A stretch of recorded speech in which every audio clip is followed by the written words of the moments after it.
All right, y'all. So I got I have a little class for y'all today. It's not gonna be too long.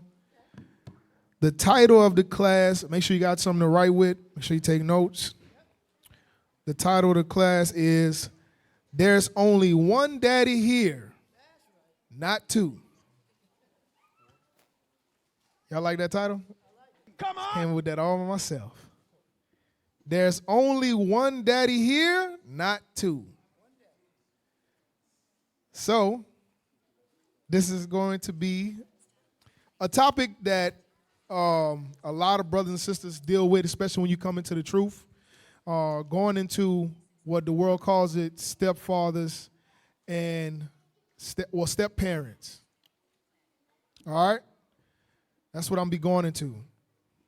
So whenever, a lot of times when you come to this truth, sometimes you come in and your spouse and you might have children outside of marriage, meaning somebody came into the marriage with a child, right? And the issue a lot of times be, and what you'll find out too is, it's not necessarily just an issue here, but it's also an issue that these same couples face in the world. But what we need to understand is, the good thing is we actually have the instructions on how to deal with it the best way possible. All right? So how to make these situations that can either go two ways. It can be real good situations or it can end up being a real bad one. Because a lot of times when you have these stepchildren, you know what I'm saying, sometimes the other the other parent is still in the children's life. So they're getting instructions and guidance from you at home, and then they're going out to that other parent and getting a whole set of different instructions. You understand? Am I saying something that's foreign? No, sir. We all heard of it or seen it, rather it been in here or before you came in here. You might have people in your family that's dealing with the same thing. You understand? It's a very prevalent thing in the so-called Black, Hispanic, and Native American community. You understand? But the thing is, what needs to be understood is this. I'll give you an example. If you are the husband, you're the father of the household, right? Whenever you have stepchildren, are those your stepkids or are those your children? That's my question. Anybody? Say it again. They're your children. Come on. Right? So if you have, the world calls them stepchildren, but in reality, once you fulfill that role as the husband, as the father, those are your children. You understand? So, and vice versa is the same thing. You sisters, you come into a marriage with a man that has children already, those become your children. Those are not his children, or those are not her children. You understand what I'm saying? Those are your children. So if that's you in that position, to you, those are my children. You understand? But the confusion comes in a household, there's only two parents. There's supposed to only be two parents. There's not supposed to be a third-party parent on the side that comes in and parent whenever they want to and how they want to, whatever case may be. And understanding that a lot of times it leaves the parents, or in this situation, the brother and the sister that's in the truth, it leaves y'all with decisions to make on how to deal with that issue. You understand? And that's something that you and your Lord have to come to understanding with, so that y'all can get this thing rectified. Because if these are my children, then I need to be able to raise my children. You understand? Raise our children. You understand? Go to Matthew 19. Watch this. Let's go to Matthew 19 and verse 4. The book of Matthew, chapter 19 and verse 4. And he answered and said unto them, have you not read that he which made them at the beginning made them male and female? So in the beginning, it was only in a marriage, it was male and female. It wasn't male, female, and the stepdaddy. It wasn't male, female, and the stepmama. It wasn't male, female, and the grandma. It wasn't male, female, and the grandpa. The marriage was between a husband and a wife. Right? And it's going to go further into detail. Keep reading. And said, for this cause shall a man leave father and mother, and shall cleave to his wife, and they twain shall be one flesh. Because whenever the sister, before she gets married, she's under the authority of who? Right, come on, y'all. Now I got to talk back to me now. You all right? I'll start hitting y'all with some Bishop Y'all's house. You all right? Come on. All right? So before she married the brother, the authority was over her was the who? Father. The father, right? So once she got married, the authority came to who? The husband. The husband. So can daddy tell anybody in that household how to run tell that man how to run his household? Yeah, no. Can mama come in there and tell that man how to run his household? Yeah, no.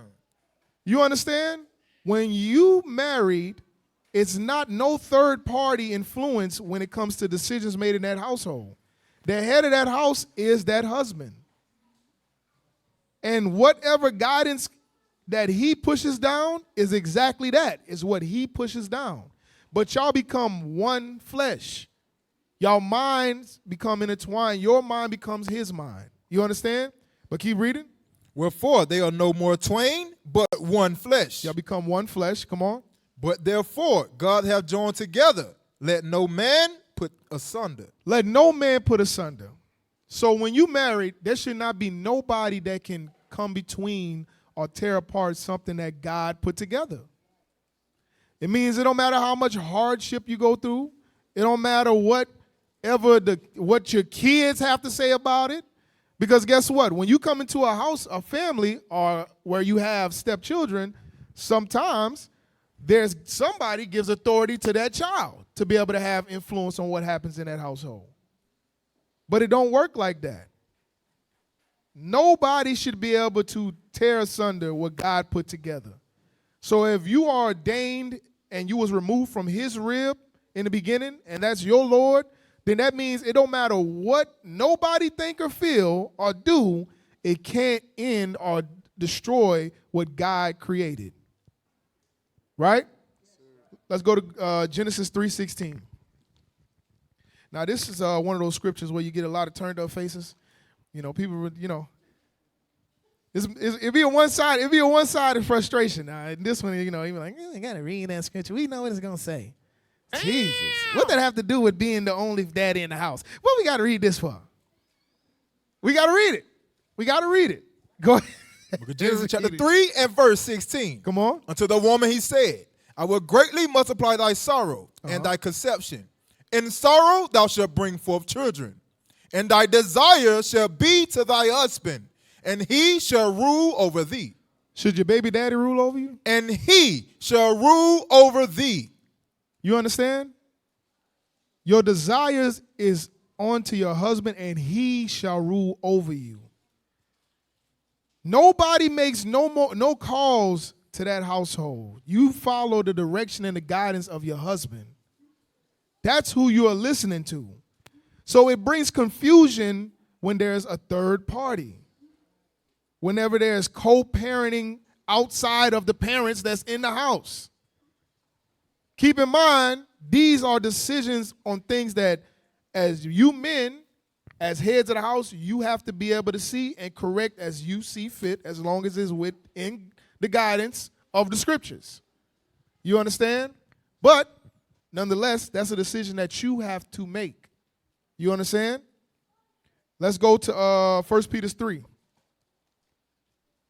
1 Peter chapter 3. And let's read verse 5 and 6. Book of 1 Peter chapter 3 and verse 5. Uh-huh. For after this manner in the old time, the holy women also who trusted in God. So hold on. The holy woman that did what? Trusted in God. Let's see what the women that trusted in God did. Read. Adorn themselves. Adorn themselves. Being in subjection unto their own husbands. So the women that trust in God adorn themselves and did what? Being in subjection unto their own husbands. They was in subjection to their own husbands. These were considered women who trusted in God. Because guess what? Read the next verse. Come on. Even as Sarah obeyed Abraham, calling him Lord, whose daughters ye are, as long as you do well, and are not afraid with any amazement. Because what happens? A lot of times you get outside influences telling you, why are you letting him talk and deal with them kids like that? That's not even his children. Why are you letting him tell them kids what to do like that? That's not, and why he discipline? He shouldn't be able to discipline none of them. That's not even his kids.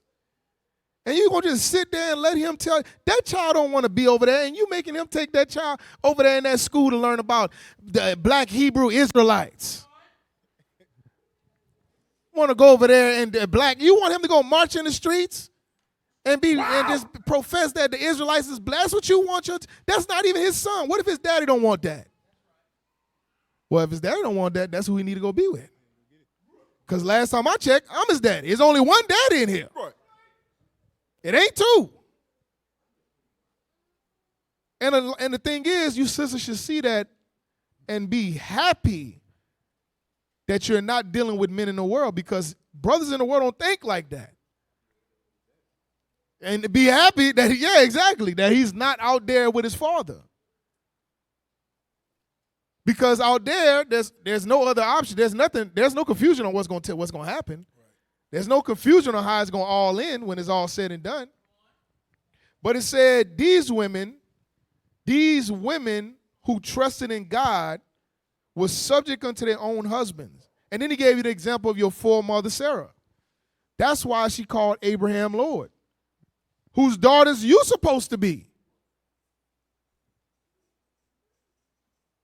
Come on. Verse Come 7. on. Verse 7. No. It says, whose daughters ye are. Are y'all descendants of Sarah? Come on. I don't hear nobody. Maybe they not. I kind of want to be Sarah, but then sometimes I be looking at Jezebel. I like the way she moved. Damn. You know what I'm saying? Damn. Sisters, are y'all descendants of Sarah? Come on. Read verse 6 again. Well, let's see. Even as Sarah obeyed Abraham, calling him Lord, whose daughters ye are, as long as you do well, and are not afraid with any amazement. Are not afraid with any amazement. You shouldn't care. When it comes to the influence of anyone outside of I'll give an example. Whenever decisions are made in your household, who makes it? The husband, right? And a lot of times you look at that like, well, he getting to make all decisions. I'm going to let you know, that is a great position to be. When you don't have to worry about none of the stresses of how things are going to happen, and all of it is on him to figure that out. You are there to be his help meet. You are there to be his comfort. You are there to be his support. You understand? Anybody that's been in a position where there's a head and you an assistant, the assistant always has it easier than the person that's over the whole thing. The assistant always has it easier. They have a hard job. They might have a task that they have to complete that's hard for them. But if you had to do that on top of what had to be done for the head, it would break you. But the women that trusted in the Lord, they were subjected unto their own husbands. And there wasn't, and that next part when it says, and are not afraid with any amazement, she was not afraid to call him Lord. She was not afraid to be under subjection under her Lord. Meaning, how many of y'all, when y'all talk to y'all, how many of y'all parents are still alive?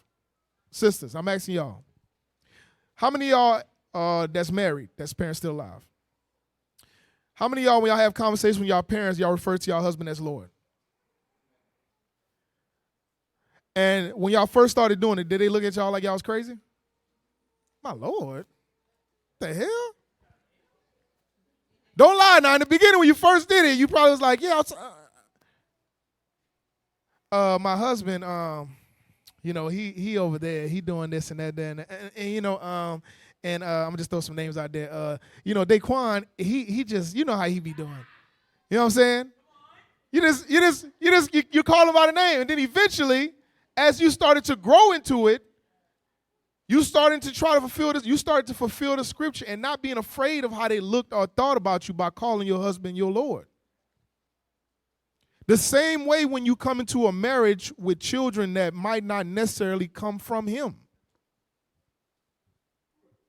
I don't care what the social norm is, because the social norm is all jacked up. The social norm tell you that the children should be put in the top as the head and to be able to lead because they are the future. Everybody know about Randy Watson. Wow! No, Randy Watson, not Johnson. His name was Watson. His last name was Watson. When he said, the children are our future, lead them willing, let them lead the way.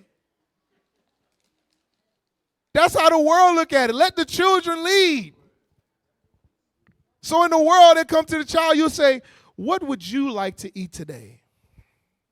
What outfit do you want to wear today? What games do you want to play today?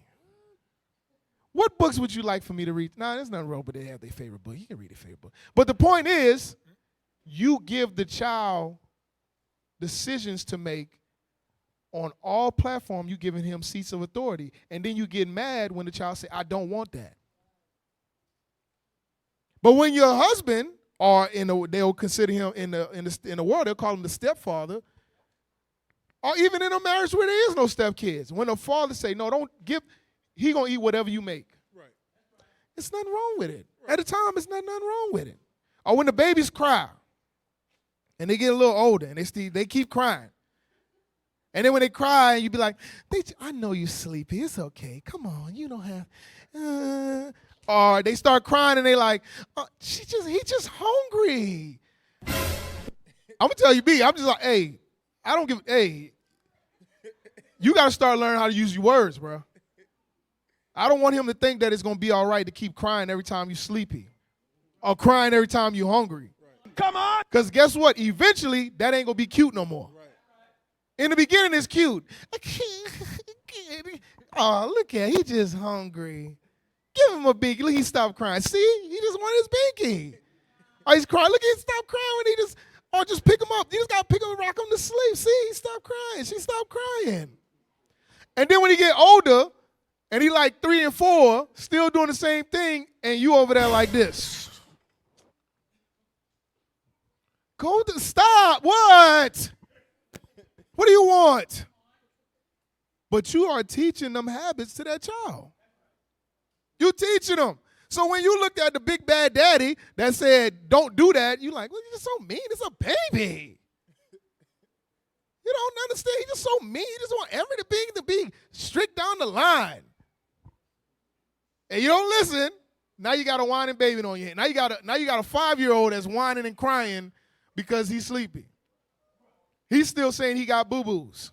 It's like, come on, man. But them same, because you know what you're doing? You're holding your children to the same standard Esau holds them to. You don't hold them to the fact that their capabilities are way higher than what Esau tell you it is.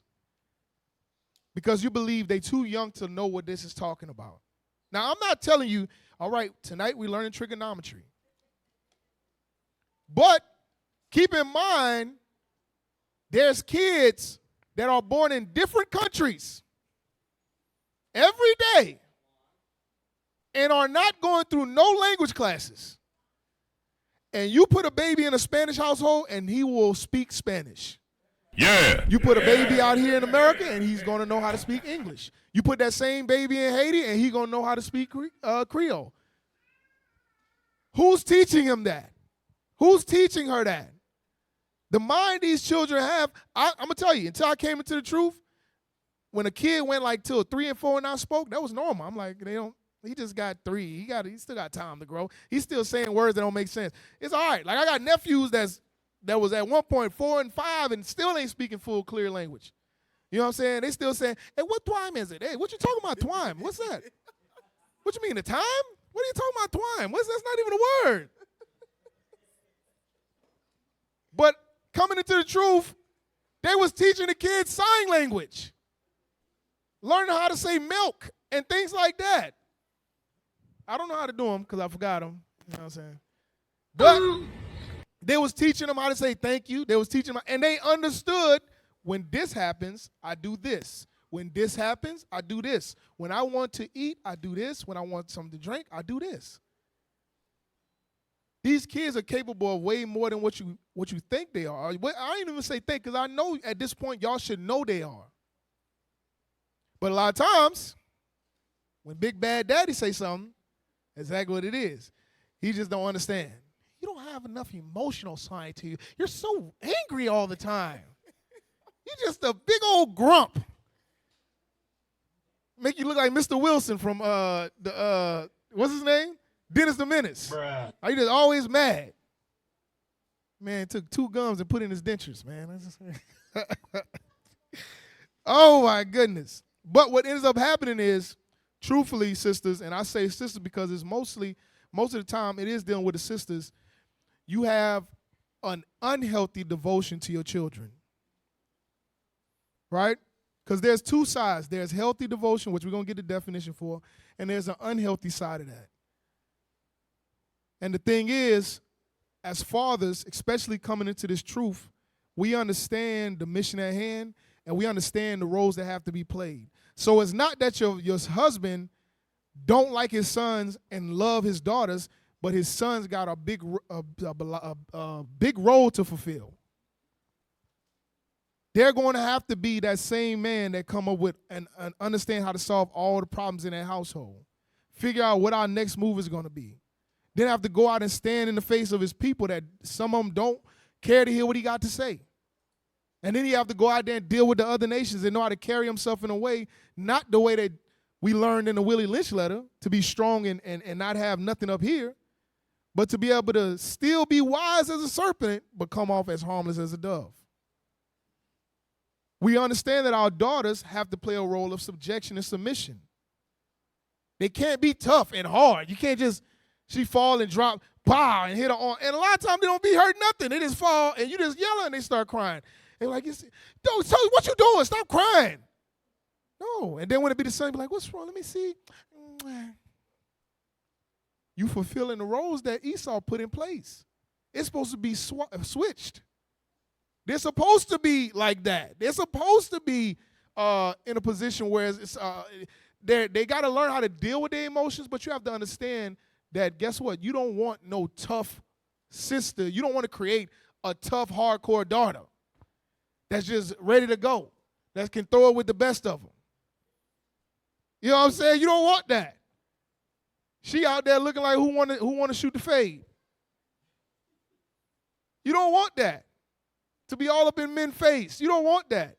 Now, you don't want to raise your daughter that's naive and don't know no better, but you don't want to create her to be a black, independent woman. That's what you don't want. I don't need no man. All right? Put that up. So this is the definition for what healthy devotion looks like. Go ahead. Healthy devotion. Definition: a balanced, sincere commitment grounded in love, respect, and purpose. Focus, shared growth, and well-being. So when you have a healthy devotion, your focus is shared growth and well-being. And it's a sincere commitment, grounded in love, respect, and purpose. So when you have a devotion for something, you're devoted to that because there's something that's going to come from this. There's a positive outlook. There's going to be growth in whatever it is that you're devoted to. You understand? It has longevity. That's what you look for, and it's going to better you. It's going to better you and everyone around you. That's what it looks like to have a healthy devotion, right? Let's see some characteristics. Characteristics. Mutual respect. So when there's a healthy devotion, there's a mutual respect there, read. You honor both your needs and others. So you're able to still honor your needs and others. Meaning, if I have a healthy devotion to my children, like I'm going to say the parents in here, when you have a healthy devotion to your children, you teach your children, you educate, you nurture, and you deal with your children, but you also understand that it's not all about the children. There still has to be a relationship between you and your husband. Because the scripture says, the man that's married, he do that was pleasing unto the wife. The sister that's married, she do that was pleasing unto her husband. You understand? So that's where you get that needs fulfilled between the both of you. Rather it be I need someone to talk to, I need some help with something I'm dealing with. Rather it be whatever the needs may be is fulfilled between you and your husband. The needs of the children is when you're dealing with the children. Read. Free choice. You give willingly, not out of fear or pressure. Free choice. When you have an unhealthy devotion to your children, a lot of time in the world, that's not the case. Because guess what? A lot of time, like this past Tuesday, had a video where a sister had a son that was a sodomite.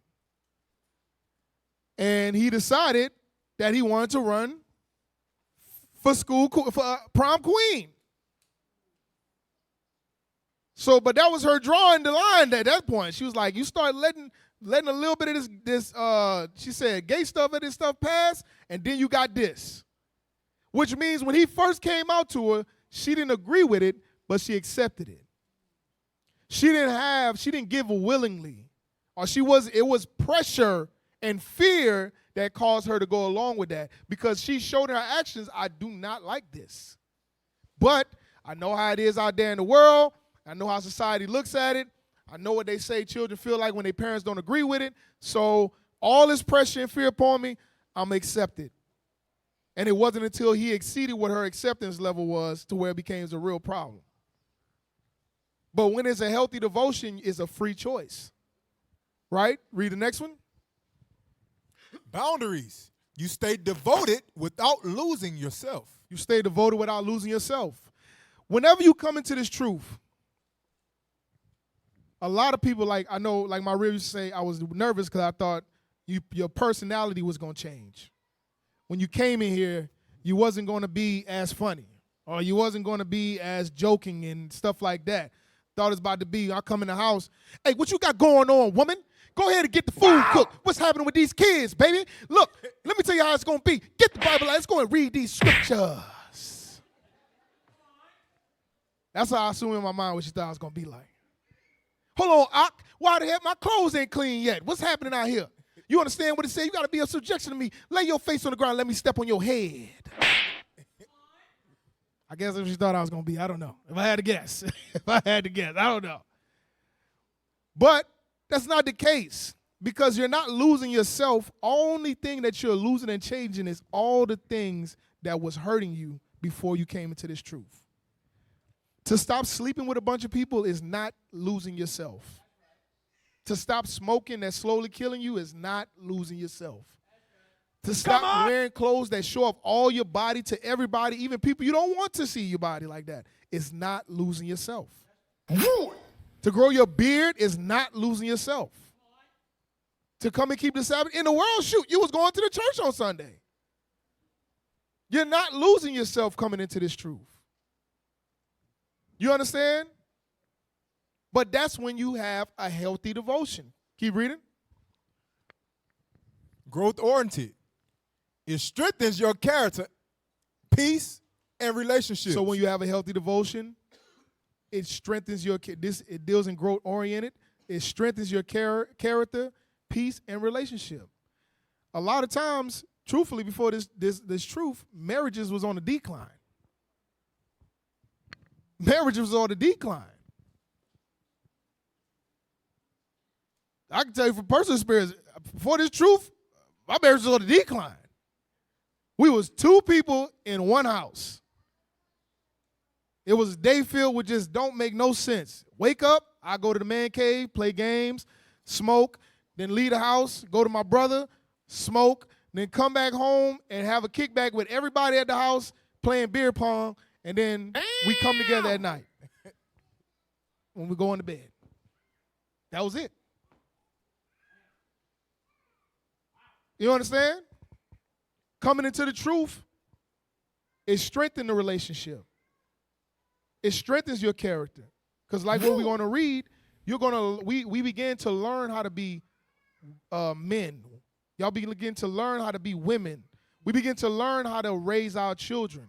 We begin to learn how to care about ourselves, and we continually grow in this truth. You understand? Finish that off.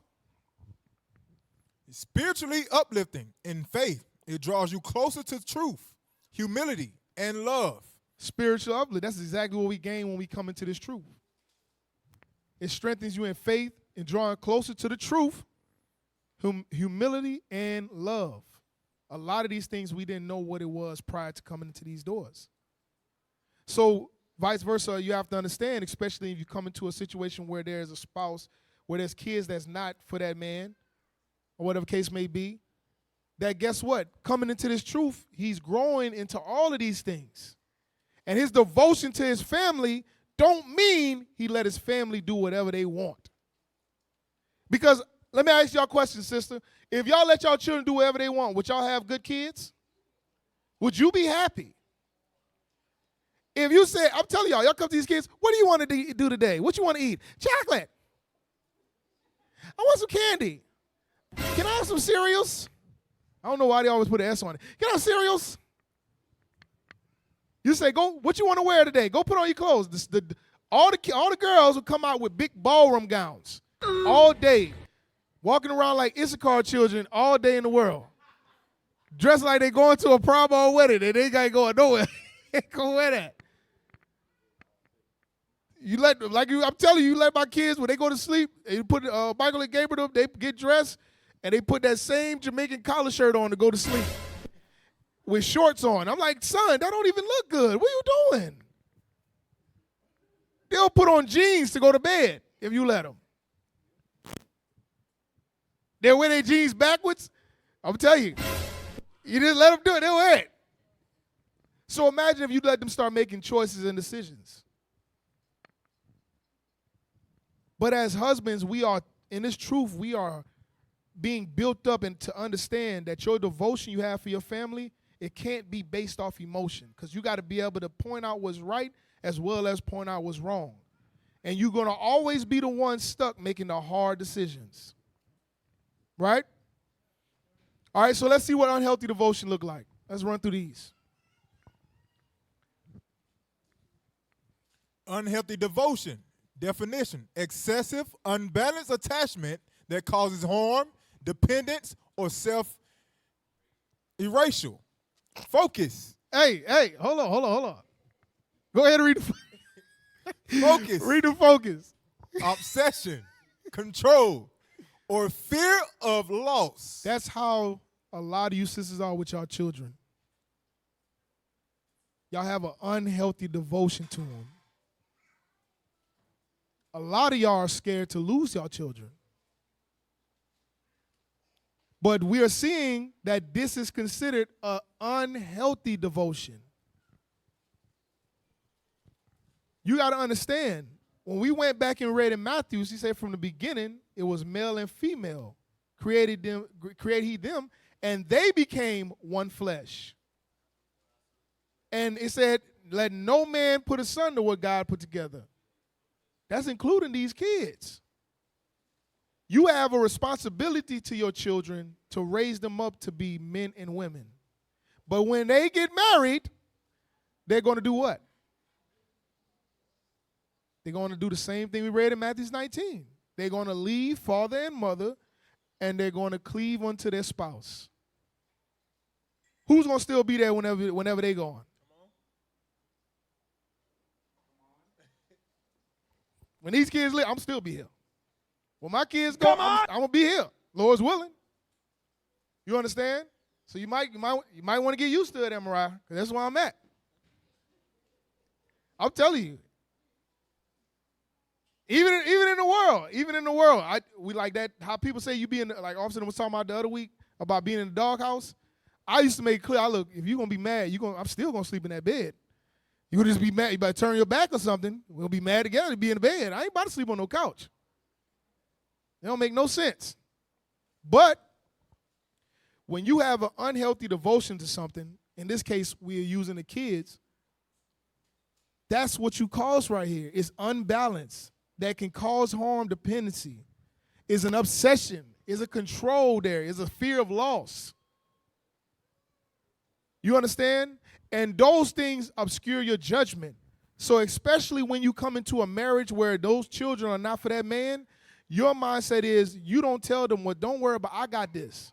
These are my kids. They came from me. You understand? Go ahead and read them characteristics. Characteristics. Loss of self. You neglect your own needs, values, or identity. Blind loyalty. Cue up video 9 while we doing, well, get ready. That's when we're going to go to after this. Go ahead. Blind loyalty. You ignore wrongs or excuse mistreatment. That's exactly what you do. Your kids can't do, I'm going to tell you, like family in the world, like my mom will call me and she would tell me about my brothers is still 25 and this years old, staying in the house and complaining about paying this and doing that. I say, well, why you still let them live there? Right. But in the mindset is, where they going to go? Well, they ain't even thinking about that while they being disrespectful as hell to you while they in your house. When you put things in perspective, the truth always sounds harsh to people that don't like to hear the truth. You understand? But that's the problem. When you have an unhealthy devotion, you ignored all the wrongs. You excuse mistreatment. He just had a bad day. That's why he's disrespectful. You come over there as the stepdad and be like, hey, go clean your room, straighten that out. My mama say, I ain't got to do nothing. Oh, hell no. What the? Did you hear what he just told me? What? I told him clean the room. He said he ain't got to. He'll just clean it whenever. He clean it later. As long as he clean it, what's the problem? You got so much of an unhealthy devotion to your child, you excuse that mistreatment. Not understanding that you undermining him in front of the kids. But guess what? Tell me if I'm lying. If he would have came into the relationship and said, hey, I just want to let you know, them ain't my kids. All right? I don't want to hear nothing about none of this. Hey, Dad, don't call me daddy. Call me Zakar. I'm not your daddy. Your daddy is over there somewhere. I don't know. You know what I'm saying? Then you would be like, why are you treating him different than the other kids?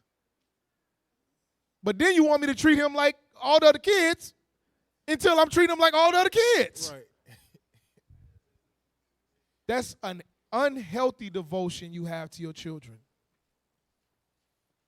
It's considered blind loyalty. Go back. What happened? All right. Hey, what's going on? Come on, man. All right, come on. Emotional dependency. Emotional dependency. Your peace depends entirely on another person or outcome. And the crazy thing is, that is the truth when it comes to that. When it comes to these kids, that's what happens. Y'all devotion, when y'all have an unhealthy devotion to your children, your peace depends entirely on that child. That child can do all manner of, but there's nothing that you ain't gonna get over. Your kids get on your nerve every day. How many of y'all, raise your hand if your kids don't get on your nerve? Every day. How that man say? Every day. The kids do something to irk a nerve somewhere. So much so that after a while of dealing with children, eventually you put a smile on your face when you're mad. You be like, like, Mama, Daddy. That's what Daddy. What, Gabriel? What's going on, Gabriel? Do you know how to do funny dances?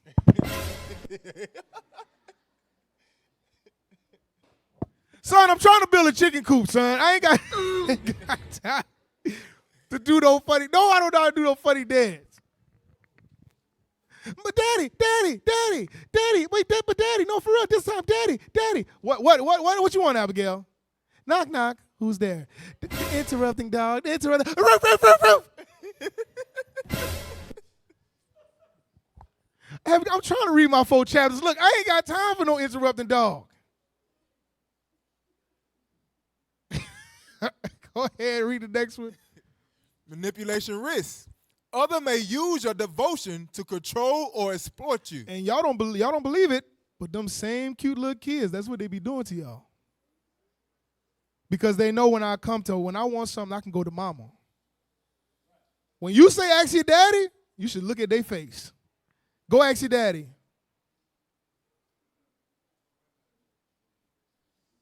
They already know. That's why I ask you. I ask you because I don't want to ask him.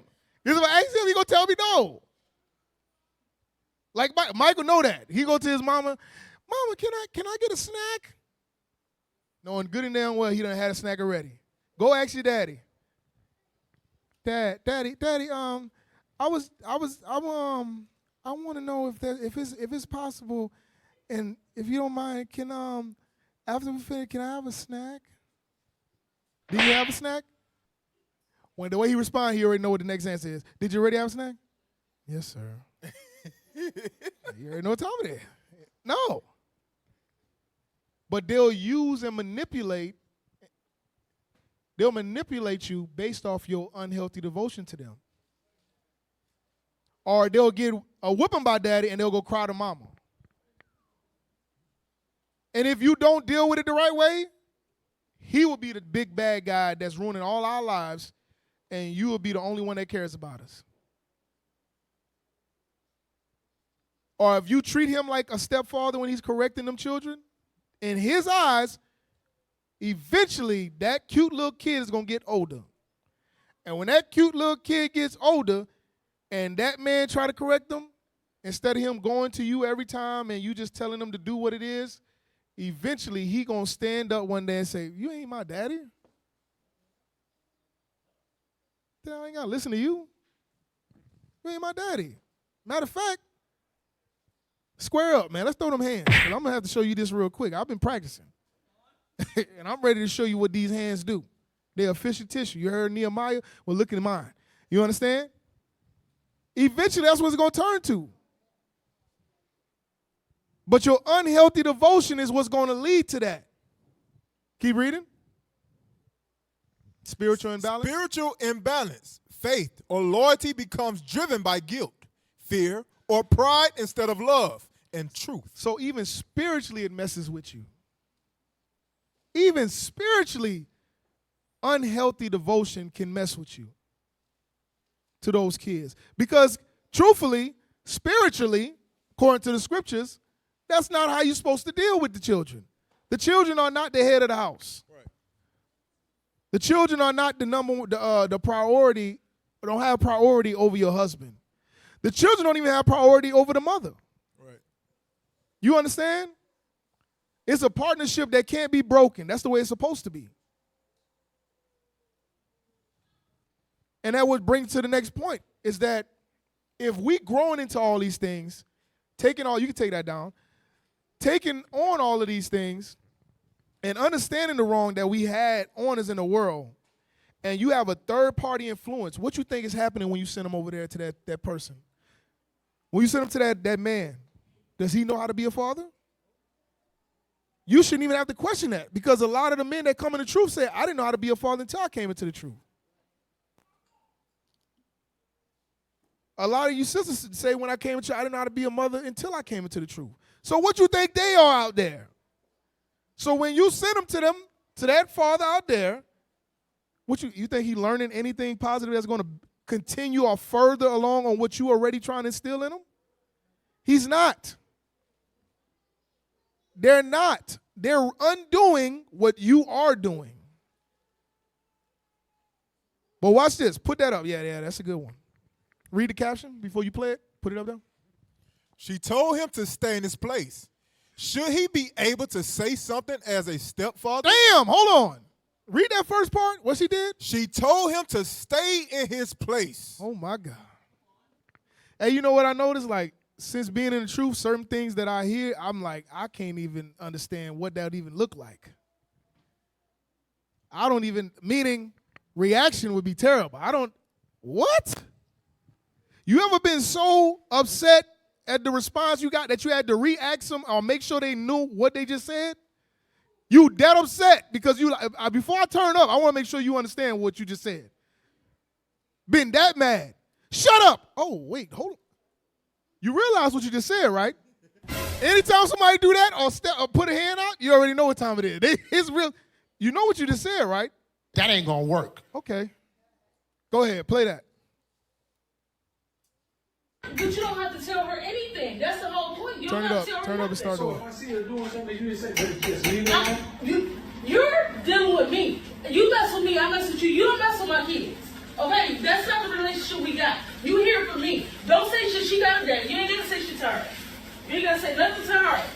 I ain't trying to be a daddy or nothing. I just. What are you talking about? You ain't trying to get it. Don't tell her nothing yet. I was trying to get her not to disrespect you. You done told me to do something. I don't have you to come in here to talk to them. I'm not asking for them to have a father figure. That's not what I'm I'm not trying to asking. be no father figure yet. No, what? That's how our food I already told him that. Your daddy already know what's going on. Oh, now you gonna listen to that bust on the Listen. phone. Children doesn't respect them because their mom. Stop. That's it. So not only did she disrespect the hell out of him by saying, I didn't look, that's not your place. You don't tell her nothing. Then now you can see the disrespect is passing to the children because she walk up with the phone and her daddy on the phone talking about daddy said, ain't no damn daddy in here but right here. There's only one daddy in here. But now she even signed with the daddy. Your daddy, I already talked to your daddy. You know what it is. So in that aspect, yes, and she looked like Stud Wilson. But what you call it? The product of that parenting. Instead of letting that man be the father in that household, and there only being one daddy in there, you have a third party influence that brings, and guess who's going to have problems? You think it's going to be the kids? Your marriage. The husband and the wife. Y'all begin to argue and debate and be at odds with each other all because of the children. But that's what you have out there. Right? That's what you have out there. But then in the world, when it comes to the father, the stepfather sitting in a position of authority, it's made comical. Meaning they make him seem like the bad guy. Play, what's that is? Video 8? 8. Yeah, cue up video 8. That's what they make it seem like. Because you the bad guy whenever you try to, when you play the position of a father in the household and that's not your child, you are the bad guy. That's not your kid. Stop. You're too rough on her. You're too rough on him. You don't know them. That's my child. Then it becomes my child. You understand? Now that's my son. Now that's my daughter. Go ahead. Play that. Shovel that snow. Shovel that damn snow, son. I'm serious, y'all. Shovel that snow, dog. What your mom said? Tell me what your mom said. My mom said I don't have to. Oh, gosh, yo, come here. Let me tell you something. Come here. Huh? Come here. Let me tell you. Oh, my God.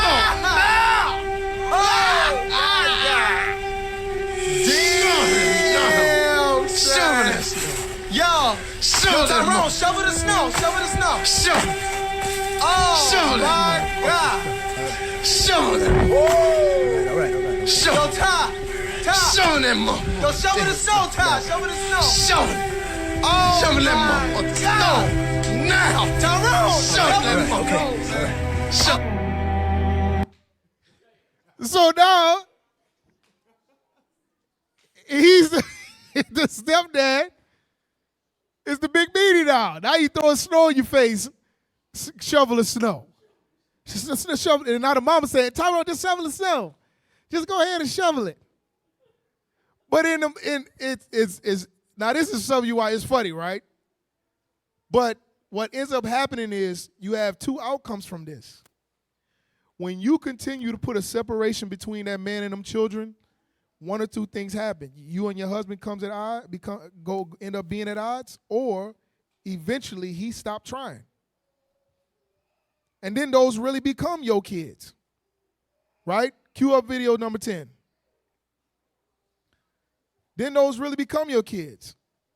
But that's the point, because you almost feel like the obligation is to let the father, the biological father, have a say-so in the child life because that's their dad, right? But that's why I said, because truthfully, if there's only one daddy, so if they want to be with the biological father, then that's what need to happen. But if they want to stay here, then that's what need to happen. You can't have 3 people parenting 1 child. It don't work like that. Because you start building up a hatred in that child towards that man. You understand? And then it starts building up conflict between you and your husband. And eventually, if that man don't lay that down as a ground rule, as either they're going to be here or they're going to be there, then eventually he'll just give up. And when the kids start acting up, and you want him to check the kid, he ain't listening to me because eventually little Tyrone gonna get buck with you too. And you gonna go in that room one day and be like, hey, this is nasty. Clean this room. I'll clean when I'm ready. What the hell you said? Shut up, Mom. What you gonna do? I lift weights now. I bench press 225, woman. Come on now. They say curls get the girls, but they also make harder punches. Come over here and right one in the kisser. Oh, hell no. Hey, look, come in here. This boy just told me he was going to punch me in the mouth. And he just disrespected me. You need to check this. What the hell? What is this? Am I your attack dog? You just give a call for me to attack whenever you're ready? That kid ain't listening to me. Now we got to go 10 rounds. Now we got to go 12 rounds because he already think he can buck up with me anyway. So if I go in there, all you're going to hear is furniture moving now. Because he ain't going to want to listen to me. But that's what it is when you have that unhealthy devotion to them children. And that unhealthy devotion, trust and believe, is not just with marriages where there's stepchildren and where there's stepchildren. That unhealthy devotion to them children is in a lot of marriages without stepchildren as well. Play that video. I've seen within my own extended family where every time the father attempted to involve himself in the discipline, let's say, which is really the attention and regulation of his son, his wife would, in small ways and not so small, interfere in a rather punitive manner, treating her husband as if his interaction, his involvement was inappropriate, ignorant, and dangerous, something like that combination. And my experience with that has been that what men usually do in that situation is pull away. Yeah. And that's really devastating for the kids. When that man stops trying to be a father, that's devastating for them children. That is a devastating thing for them children. That's a problem. Because truthfully, the point he made, when you think about it, you don't never have conflict when he's giving something to the children. You don't never have conflict when he's giving the children accolades or when he's talking nice and calm to the children. You don't have no issues when it comes to that. The issue always comes in when there's discipline being taken place, and that's how you know it's something going on there.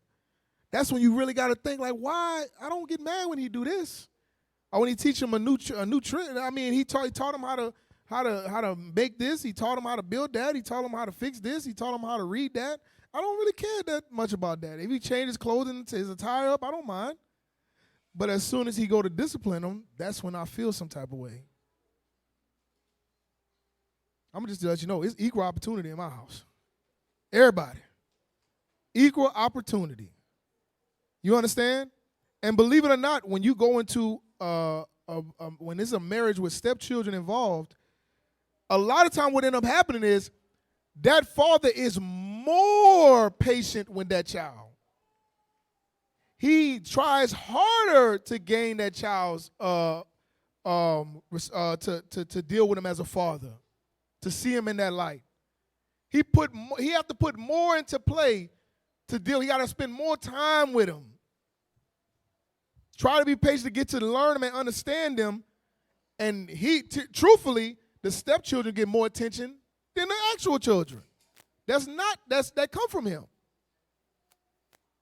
Because of that factor, that he's not the biological father.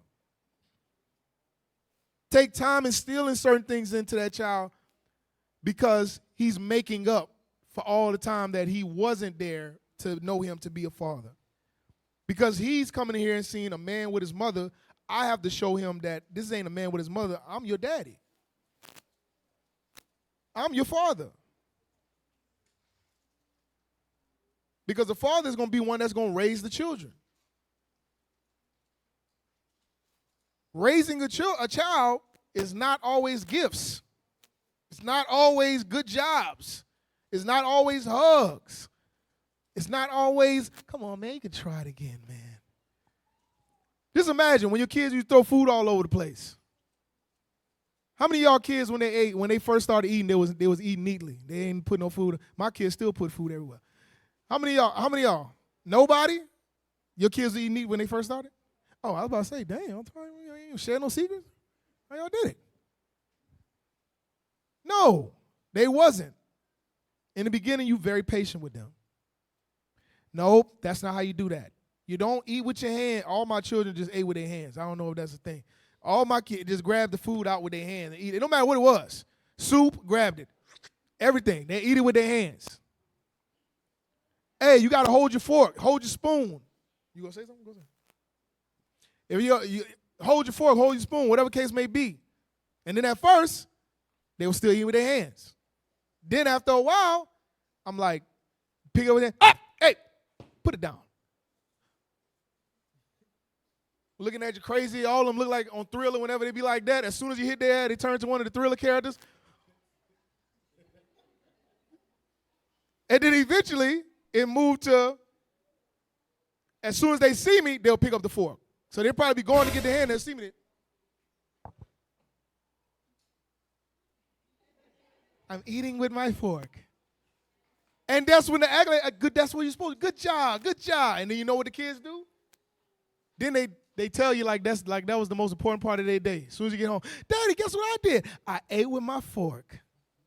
That's what I'm talking about. High five. Ah.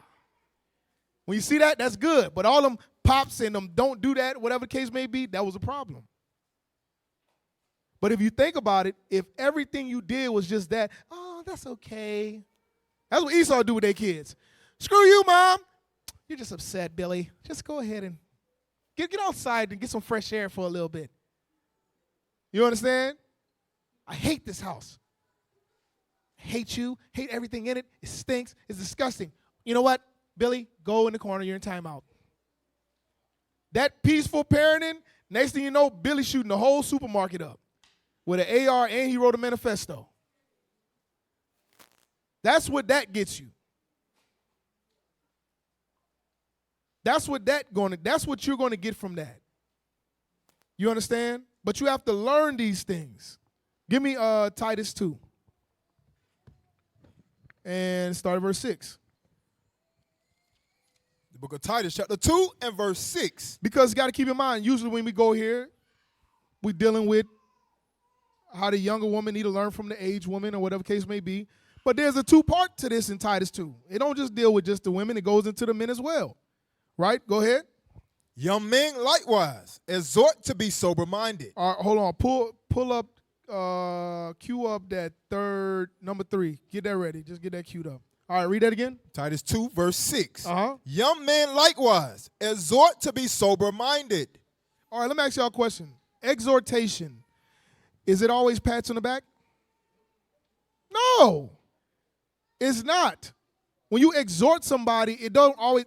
Hey, this is kind of like I'm throwing a wrench in it. Can y'all pull up the definition for exhort? I'm not gonna do y'all like some people. Are we able to get the definition to exhort? If y'all watch Tuesday Night Redemption, y'all know what we talking about. See, that's why you laughing. See, I know you watch. Sis, all praise to the Most High. But exhortation is not always nice, right? But it says, read that again, young men. Young men likewise exhort to be sober-minded. Exhort to be sober-minded. All right, let's read that.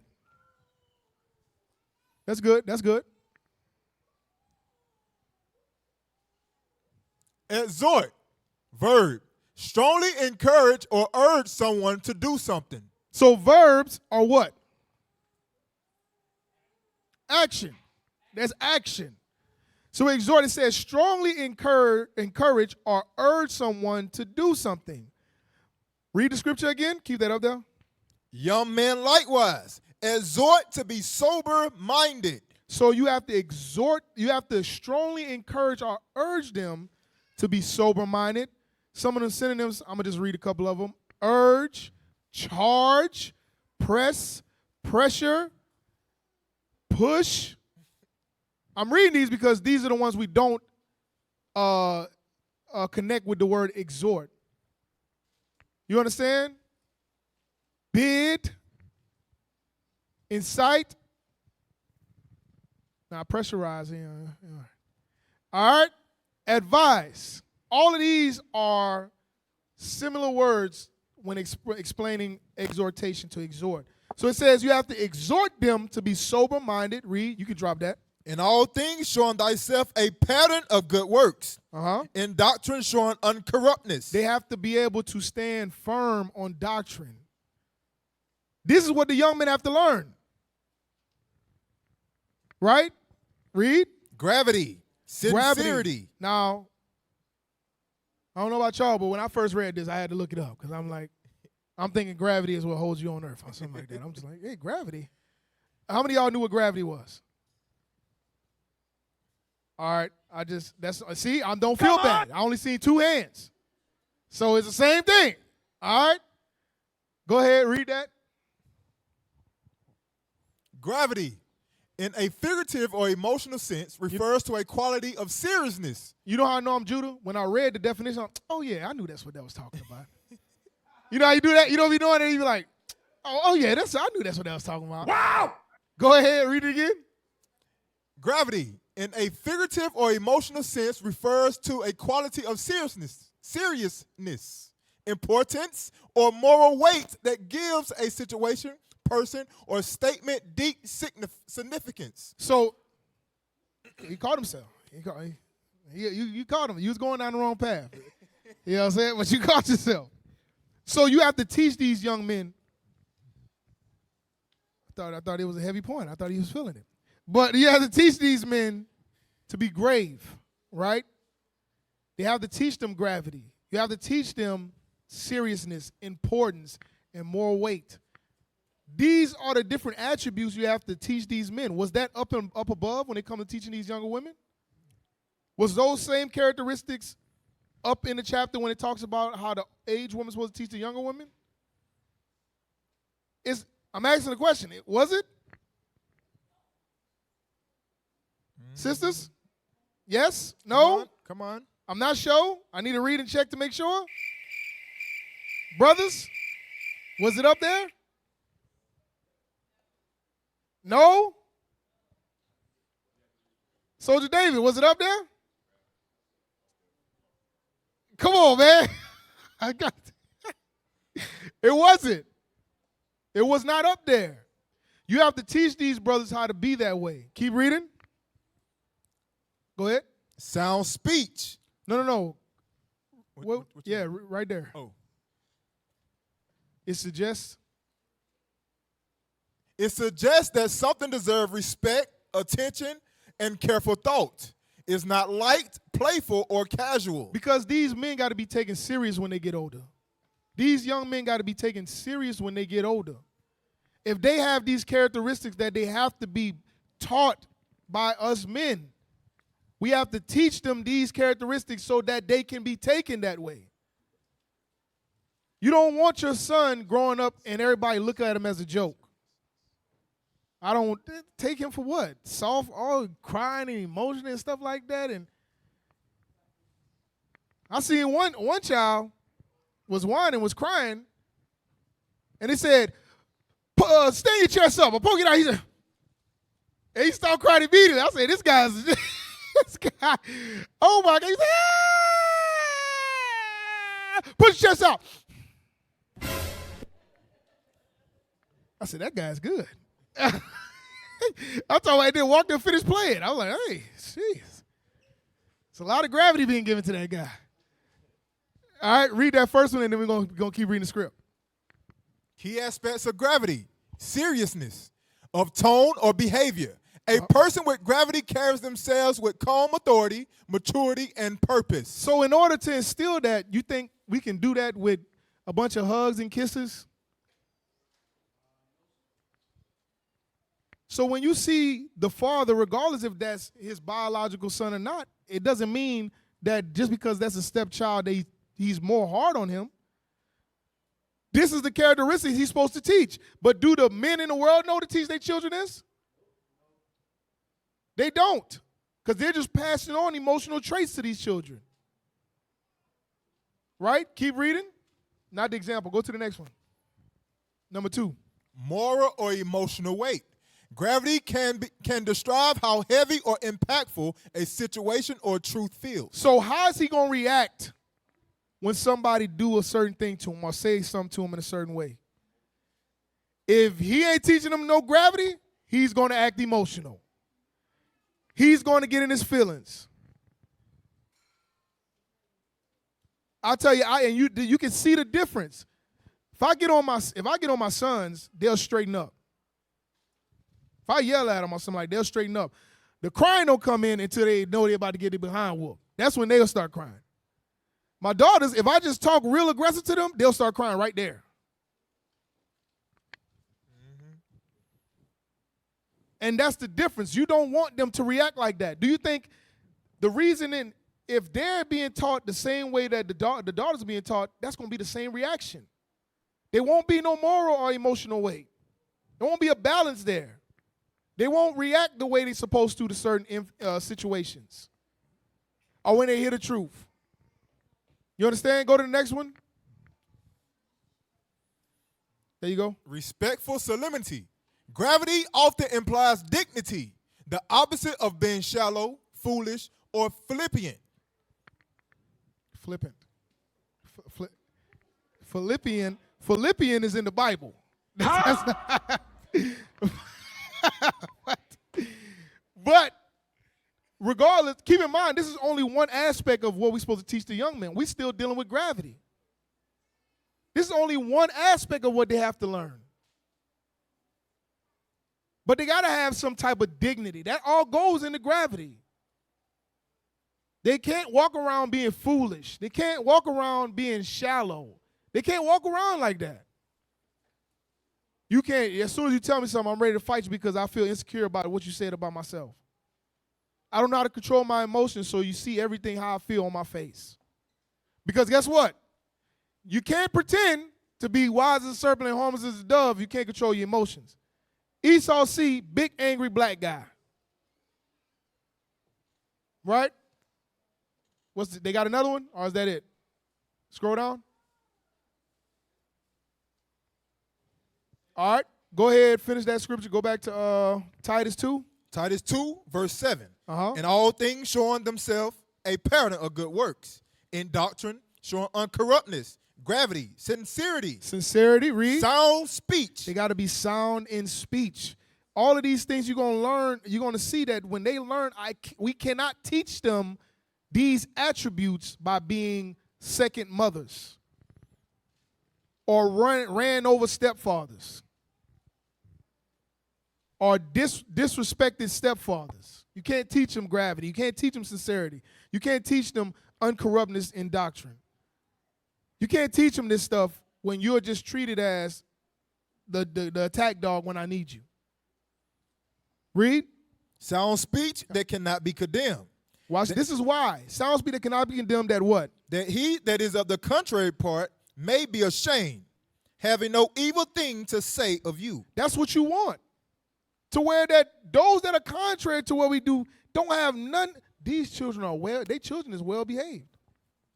They sit there, they're respectful, they're thing that because people are looking for things to try to shame this ministry. And when you're not doing your responsibility as being a parent and parenting these children the right way, or undermining one another in the household, or playing the stepdaddy role because he's not the biological father, these children are growing up to be monsters. And you know what the people in the world are saying? Why do I need to go in there when y'all kids are just as bad as the ones out here? Y'all see the weight that this carry that you have in this household? Go to 1 Corinthians 7. Because there's a lot of times there's situations where in a relationship where there is stepchildren, the other parent is still around. And they want to spend time with the kids. Right? But you got to understand when this happens, this is what you have going on. Start at verse 10. 1 Corinthians 7 and verse 10. Come on. And unto the married I command, yet not I, but the Lord. Let not the wife depart from her husband. But, and if she depart, let her remain unmarried, or be reconciled to her husband. And let not the husband put away his wife. So we understand that when it comes to marriage, it says that let not the wife depart from her husband. The only time that there can be a separation or whatever case may be, the husband put away the wife is for what? Fornication. Fornication. That's the only way he can put his wife away, right? But it says, let the wife not depart from her husband. But it says, but if she depart, let her remain unmarried or be reconciled. So, sisters, y'all understand if y'all leave y'all husbands, y'all can't divorce y'all husbands, right? You have to remain unmarried or come back together with your husband after whatever the situation is resolved. And that don't mean go somewhere where he don't know where you at. Because if you give him strong enough reason to believe that there's some adultery going on, then he could put you away. Y'all understand, right? All right, keep reading. Verse 12. But to the rest speak I, not the Lord. If any brother have a wife that believeth not, and she be pleased to dwell with him, let him not put her away. So this to clear it up. When it talks about pleased to dwell, it don't mean she just not leaving you. Pleased to dwell means she's keeping the commandments. She don't disrespect you in the house. She's being what she's supposed to be according to the scripture. She just don't believe like you believe. But she's not breaking no laws. She ain't cooking on the Sabbath. She ain't calling you a band in the house. She's not putting on pants when y'all not in the school. Pleased to dwell means she's keeping the commandments and doing what she's supposed to do. She just don't believe this truth like you do. Other words, she keeping the commandments because she love you and not because she believe. That's what it is. Right. Keep reading. And the woman would have an husband that believeth not, and if he be pleased to dwell with her, let her not leave him. And that's the same thing, vice versa. He's doing everything that he's supposed to do as a man in his truth, as an Israelite man, keeping his commandments, dealing with his household the way he's supposed to be doing. He just don't believe this truth like you do. Or in other words, like Augusta said, he's in this truth because he loves you. Right? Read. For the unbelieving husband is sanctified by the wife, and the unbelieving wife is sanctified by the husband. Now, does that mean that the believing spouse have spiritual power to sanctify the unbelieving spouse? No, they're sanctified because they're doing what? Because they're keeping the laws. Right? Read.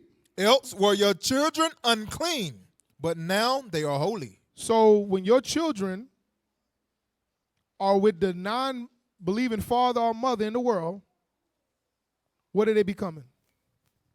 Unclean. Unclean. They are unclean. You don't have to question it. When your children, you send them off to the parent that's in the world, they are unclean. I don't care who they are in the world, they are not abiding by any commandments when that kid is with them. The best case situation you have is the parent that's in the world will make you believe that they'll have them keeping the commandments. That's the best situation. They won't blatantly just tell you, the hell they, nah, you gonna do whatever I got going on in the house. At this time of year, if your kids is going out there with an unbelieving spouse, what you think they're gonna be celebrating? Come on. They're gonna be celebrating Halloween. You understand? You think just because you didn't let him go on his birthday and you let him go the next week that he didn't say, hey, I know I missed your birthday. We're going to celebrate it today. Everything you're teaching that child, they are being untaught when they go to the unbelieving parent. So your children become unclean. And guess where else they becoming unclean? In them schools. Because I'm gonna tell you, we all grown in here in this room. Come on. And you still have to battle the spirits that are on you. And you're an adult. So what you think the kids are doing when you send them around demons all day to them schools? Right. You think the fact that you as an adult is still battling and fighting those different spirits you deal with, you think they're even putting up any bit of a fight out there? No.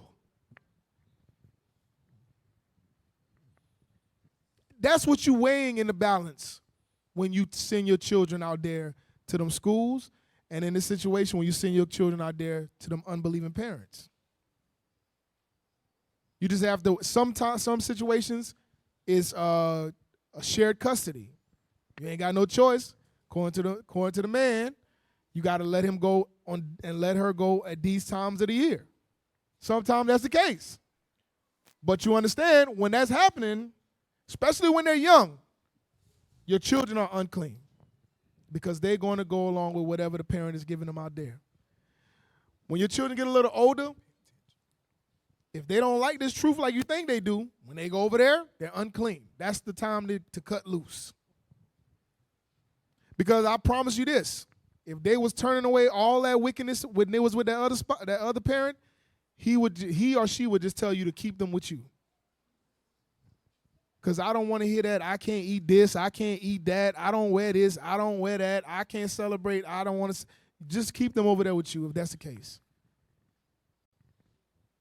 So if it's all a good relationship and they going back and forth, trust and believe, when they with them, they unclean. That's what's happening. Where we stopped off at? Verse 14. All right, go to... Oh, keep reading.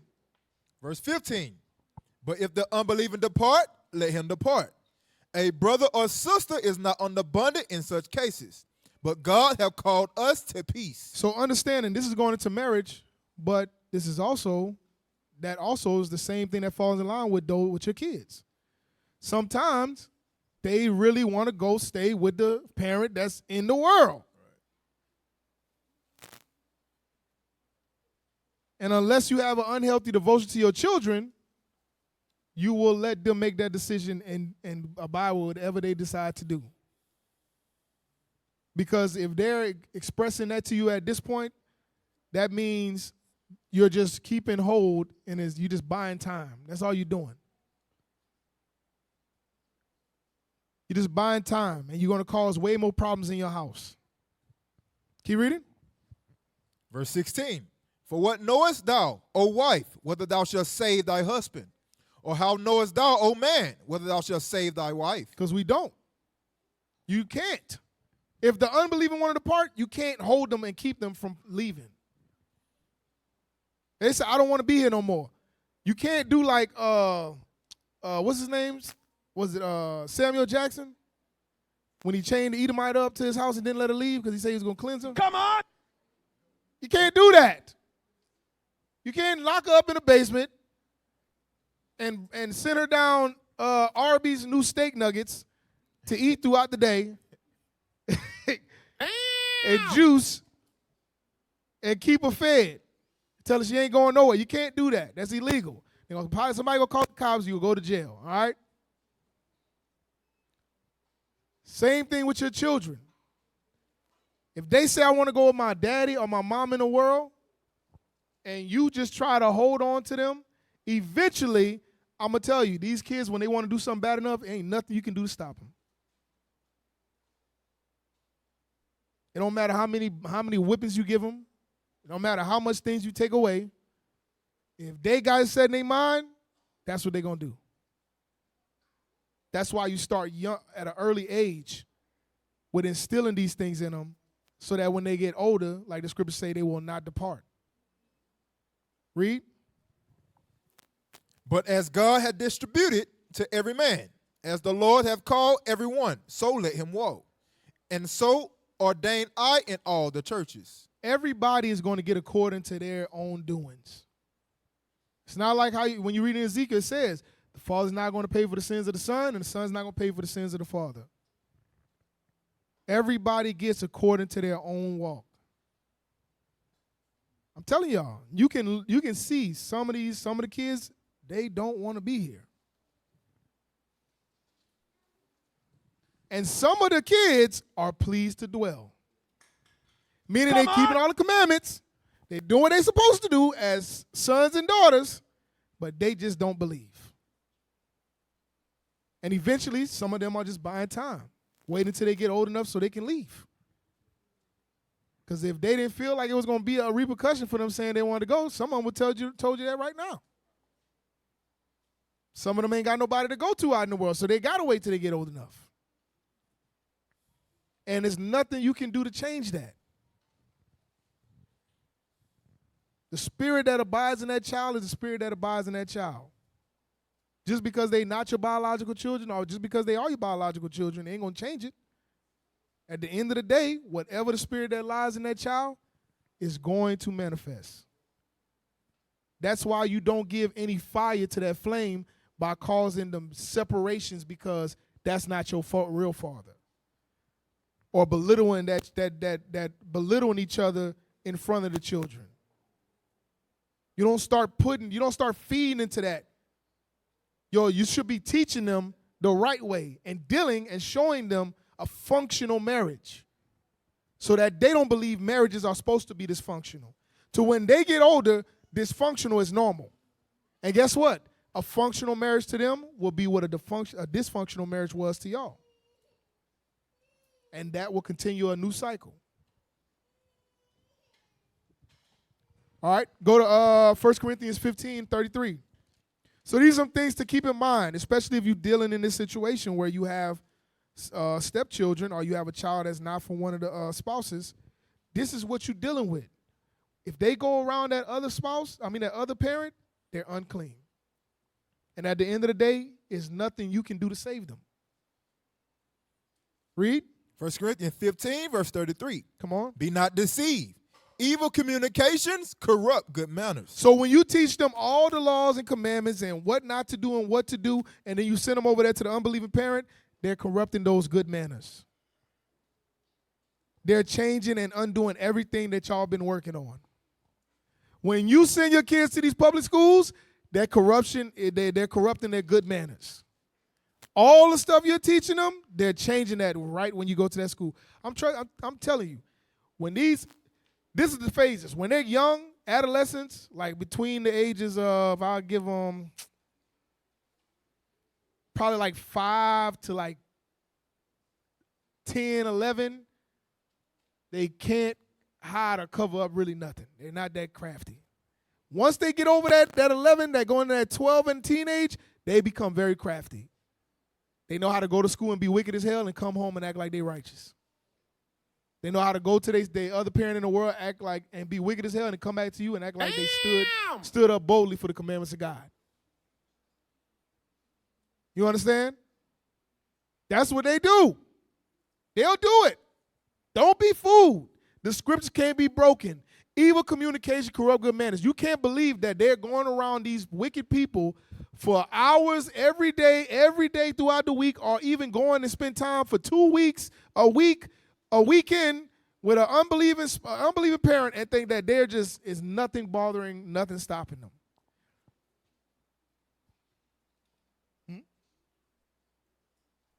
You can't believe that.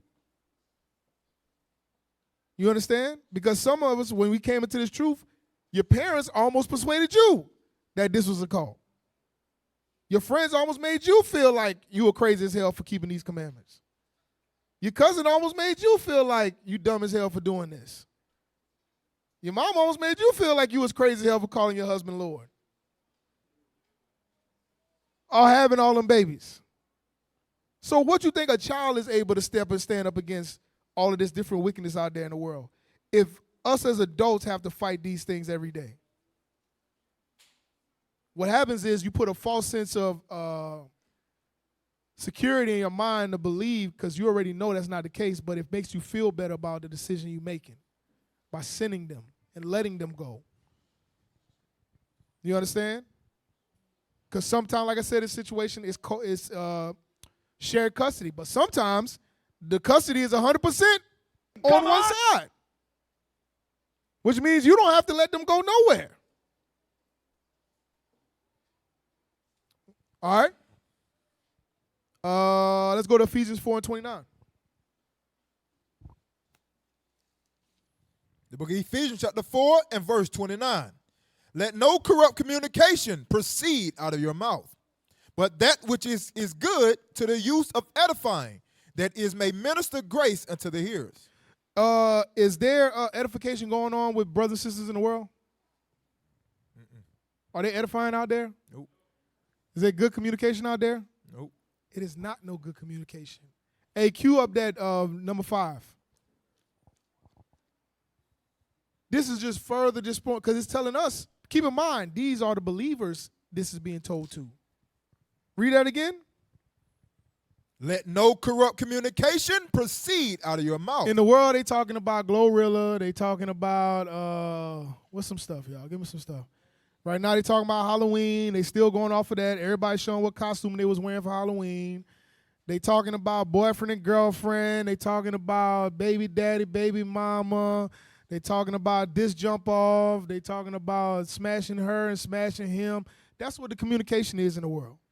And keep in mind, that's not just adult conversation. That's with children in the world as well. Right. That's what they talking about. Don't let them fool you. That's what's going on. If you watch some of these videos where these little kids be online trolling, they be saying grown things on there to these people.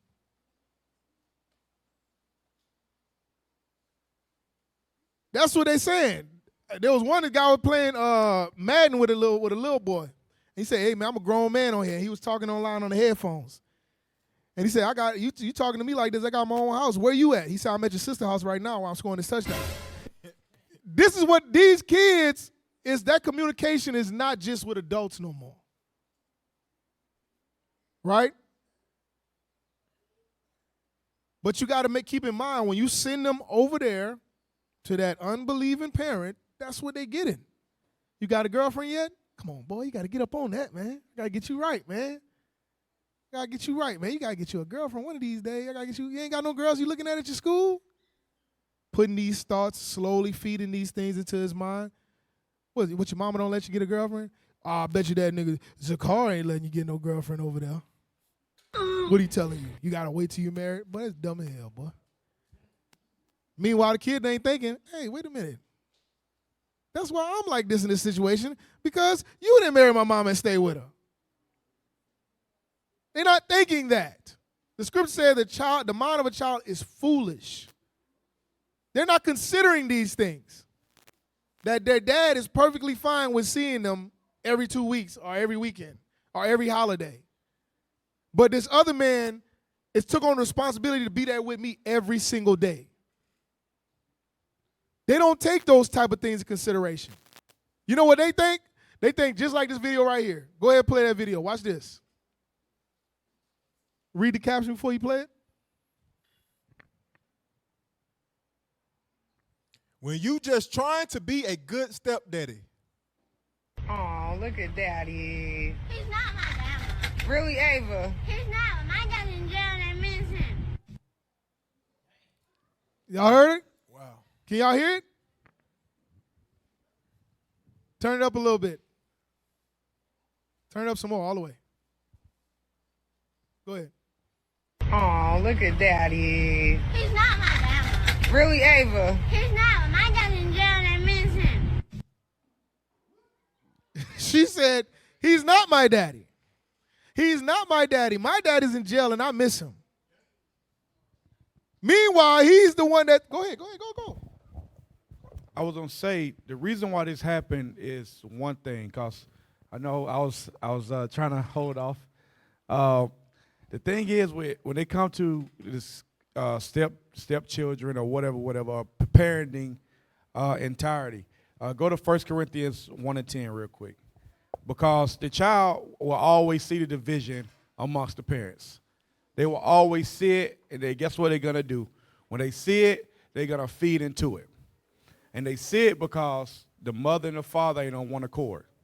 If the parents was on one page, that phrase stepdaddy or whatever, it'll be non-existent in that house.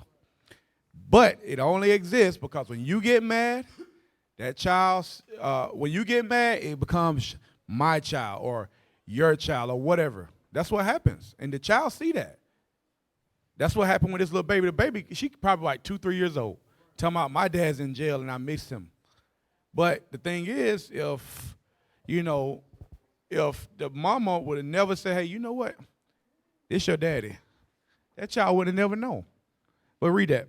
1 Corinthians 1 and verse 10.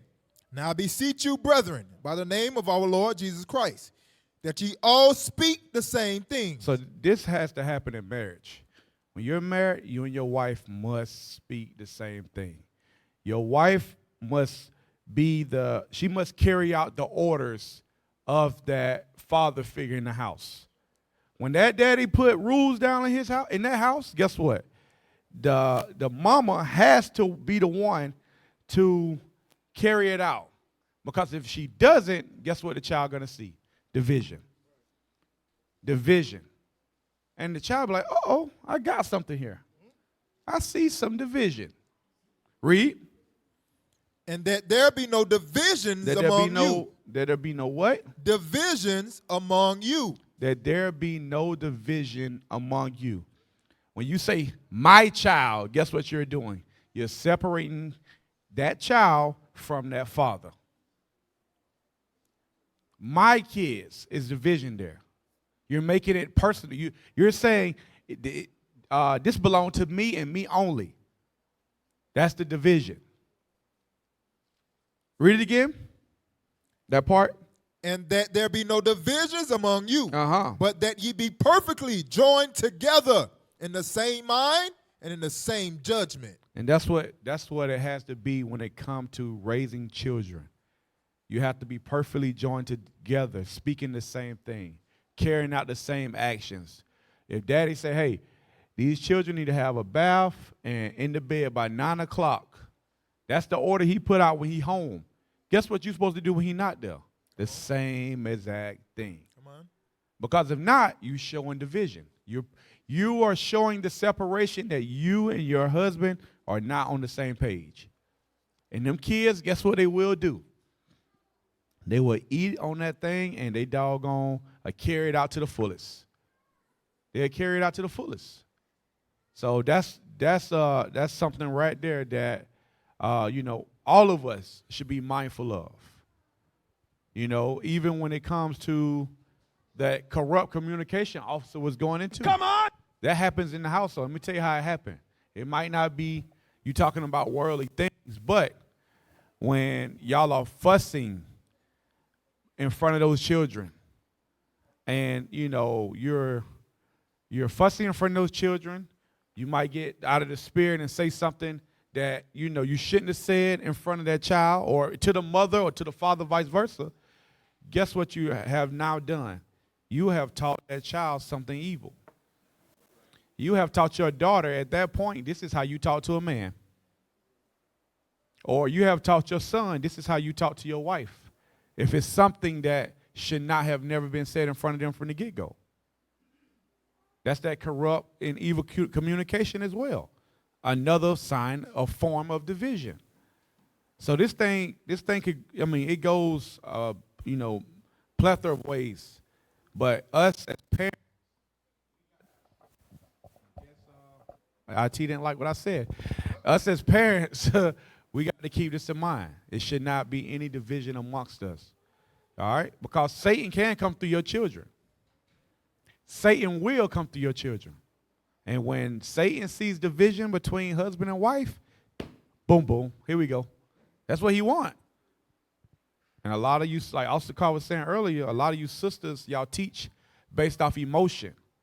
When it comes to the kids, like the father, as long as he said, oh, you're doing a good job, or you doing that good. But when it comes to laying the hammer down, now you get offended. Now you got a problem. That show you right there that, that's the importance of following the father's lead, because the father is never going to discipline his children based off emotions. He's never going to do it based off emotions, or he shouldn't do it based off emotions. So the way that father moves when it comes to disciplining your child, that's the way the mother should move when it comes to disciplining the child.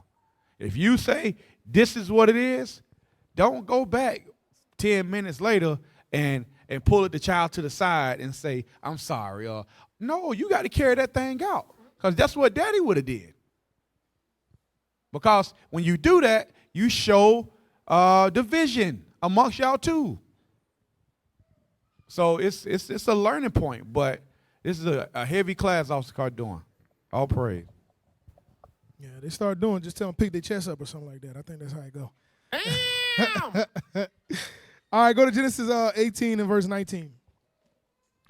And I'm going to tell y'all, too, there's ways to deal with this, especially when it comes to having situations like that when you have stepchildren. But truthfully, the decision lies on the head of that house, how they going to handle it. You understand? Read. Genesis chapter 18 and verse 19. For I know him, that he will command his children. He going to do what? Command his children and his household after him. And they shall keep the way of the Lord to do justice and judgment, that the Lord may bring upon Abraham that which he has spoken of him. So as a husband, you're supposed to be commanding your children and your household. You have a situation where you have stepchildren. That father should not be speaking to your wife. Now, if that's what you choose to let keep happening, that's on you. I'm not saying that's what you have. But truthfully, there shouldn't be communication going on between your wife and the man that she had children with. That don't make sense. If that father want to talk to the children and that's what you allowing in your house, he needs to speak to that child, not the mama. Because you know what end up happening? He'll end up checking your wife, getting on your wife, and he might try to make some passes at your wife. You understand? He might persuade your wife to go on to that side. Now you got a bigger problem on your hands. And I know the mindset is just like with everybody, like brothers to say the same thing, like sisters to say, I wouldn't do that. You don't know what you would do at the right time. Damn. You don't know what you would do. But I promise you it's a little easier to say that might happen with somebody that you have a past with. That man should not be speaking with your wife. And guess what? Worst case scenario, get a house phone. Best case scenario, get a house phone, and when you want to talk to the kid, have him call the house phone, talk to the child. If that's what you want to allow within your house. But he should not be speaking with your wife. Sisters, I'm pretty sure y'all agree, y'all don't want y'all husbands dealing with the baby mother. I'm pretty sure everybody on the right side can agree to that. You wouldn't want your husband to be talking to his baby mother that he had children with and a relationship with. Come on! It just don't make sense. So as a man, you're supposed to command your children in your house. Those children are to do whatever y'all push down to them. They don't make the choices in the house. You understand? It ain't going to be 2 meals being cooked in that house. Right. One for the child and one for the house. Right. Tell y'all might be like, damn, it sounds pretty personal. That was a thing at one point in time. You understand? I understand. With this topic we're going over, I've lived through this topic that we're going over. That's what it was. That was the counsel that I got, and it helped me perfectly fine. Got a house phone, put it in the house. Ain't no more communication on this side. You want to talk, you talk to them, or you talk to me. That's it. You understand? But as a man, you're supposed to command your house. Go to 1 Timothy chapter 3, and let's read verse 4. 1 Timothy 3, verse 4. So it's all my world, what they call in the world, all my stepdaddies. This is for stepdaddies. Listen, you know the song. Look, this is what y'all need to know. This is the keys, all right? Command your house. Don't let that man talk to your wife. If you want to allow him to still have connection, like if he have shared custody, he got to still be able to see the kids, stuff like that, and you decide you want to still go through that, and you don't want to go through a court case to fight for full custody, whatever you decide to do, for the least, I wouldn't recommend you letting that communication between the wife and the baby father to proceed. Get a house phone. All right? All right, where we at? 1 Timothy 3, verse 4. That what I'm- One, Hold on. No, first pit. No, you're right. Yeah, 1 Timothy 3. And no. 1 Timothy 3 and 4. Did I put the wrong one? Oh, no, I was just in the wrong place. Go ahead. 1 Timothy 3, verse 4. Uh-huh. One that ruleth well his own house. So this is the qualification of a bishop, right? Or a leader. Come on. Having his children in subjection with all gravity. With all seriousness. We read about that definition earlier, so now we educated Israelites. I'm not going to say black folks. We educated now. We know what gravity is. We can make the connection. With all seriousness. It says, one that ruleth well his own house. You have to be able to rule your house, but not just rule it and say that, I like officer was saying, the hammer, just bring the hammer all the time. This is what it is, gavel, boom. This is what it is. You got to be able to pay attention to your house so you know what's going on. So you can be able to see things before problems start in your home. To see what kind of spirits your children have on them. To be able to tell, because these kids will make some lavish stories. I've heard a story, one of my, just last night. Daddy, Gabriel came and kicked me behind the head. I said, kick you behind the head? That's different. I never known Gabriel to kick behind the head like that. I said, how he do it? And when I did it, I did like I was kicking a field goal for the New England Patriots. Bah! I said, he did like that? Yes. I said, he kicked the head like that? I said, Gabriel, did you kick him behind the head? I didn't kick him behind the head. I just need him in the back of the head.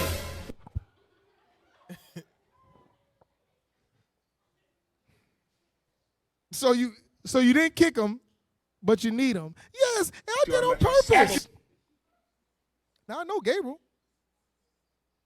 I'm like, I've never known you to do something malicious like kneeing people behind the head. And I think about it, and I'm like, I know what happened. Because what they'll do is they'll play fight all the time. Karate kicks and Kamehamehas and Ric Flair slaps. I don't know where they learned these things from. I taught them these things, y'all. I'm sorry. I taught them all these things. It was all me. Ric Flair not even around when they time. I taught them these things. But they'll do it, but when one of them don't want to play, the other one get mad. Meaning, if Gabriel go hit Michael when he don't want to play, he's upset. But they both handle it differently, but similar.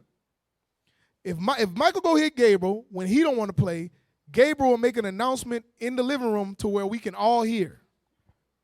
And sometimes he'll even look at you. Michael, I told you I don't want to play.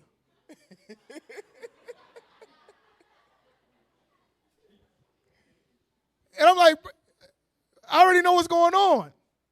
Michael, if Gabriel hit him and he don't want to play, oh no, now he upset. You need to get in trouble. So I don't care how bad and fabricated this story have to be, they're going to get the gist of it until you get in trouble. So apparently Gabriel football kicked Michael behind the back of the head. So now I know what's going on. I'm like, okay, now I see what's happening. Michael, do you want Gabriel to get a whipping? Yes, sir. I asked him the same question 3 times. To think, I'm like, you hear the way I'm saying this, and that I'm thrown off by it. Maybe you might realize you made a decision, a bad choice, and fix it. The last time I said, so you want me? You understand what you're saying? You understand what you're saying? You want me to whip Gabriel? Yes, sir. I said, boy, you got a damn devil on you. Both of y'all, come on, let's go. But if you're not ruling your house well, you can't catch on to understand what's going on in the situation. You can't pass judgment before you know the whole matter. You got to understand the spirit so you can be able to attack and fix it and be able, that way you can direct where this correction is coming from. I'm giving you this correction because of this right here. Because you know your children, you know your family, you know your household. So that's why it says one that ruleth well his own house and having his children in subjection with all gravity. Verse 7. No. Verse 5. Verse 5. No. Oh, yeah. Verse 12. Verse 12. Let the deacons be the husbands of one wife. So the deacons as well, another leader or servant, right? Ruling their children and their own houses well. So sis, whenever this man is dealing with that child, he's not doing it out of hatred or malice. He's doing what the Bible tells him to do. Because you have to instill this in the children while they're young. Now, when they get older, if you don't instill none of that, what you going? It ain't whippings when they get 15 to 16, 17 to 18. Now, there might still be some whippings in my house. But what I'm saying is, it's a little, you got a child that's about 16 or 17 is not like when they're 5, 6, 7, stuff like that. You understand? Because now when you're whipping them, it's not just them, dang, I got a whipping, they scared to get a whipping. It's like now they're trying to fight the urge to ball their fists up and punch you in the face. So now what you gonna do? Now you're trying to discipline them when they're too old, and now furniture is moving all in the house. Now you come to Minnett Valley with a black eye and say you fell on the waist doing push-ups with dumbbells. Damn. You got a busted lip and a swollen forehead, and for some reason your son is walking like he a new man. Pretty sure he done whooped, he done beat you up. I'll say that. I can say that. He done beat you up. I won't say the other thing. I want to say it. I won't say it. All right. Go to Sirach 34. And cue up number, is that 4? Yeah. We already played that one? Yeah, cue that one up. Sirach 34 and read verse 23. The book of Sirach, chapter 34 and verse 23. When one buildeth and another pulleth down, what profit have they then but labor? So if you're teaching your children these commandments and trying to instill discipline instruction in them, and then the unbelieving parent is going over there and he's speaking against and tearing down everything you taught them, are you gaining anything from that? Is there a positive outlook happening for that child? If you teaching them righteousness and somebody else teaching them wickedness, what do you think is happening?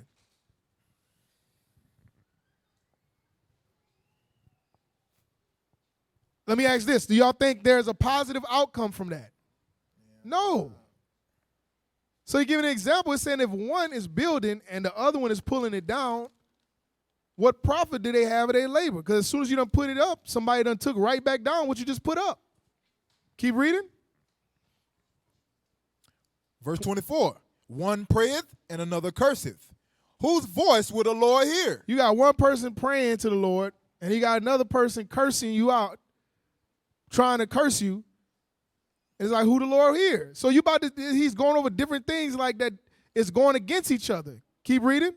He that washeth himself after the touching of a dead body, if he touch it again, what availeth his washing? The same thing. You just wash your hand because you touch dead body, then you go back to touch dead body.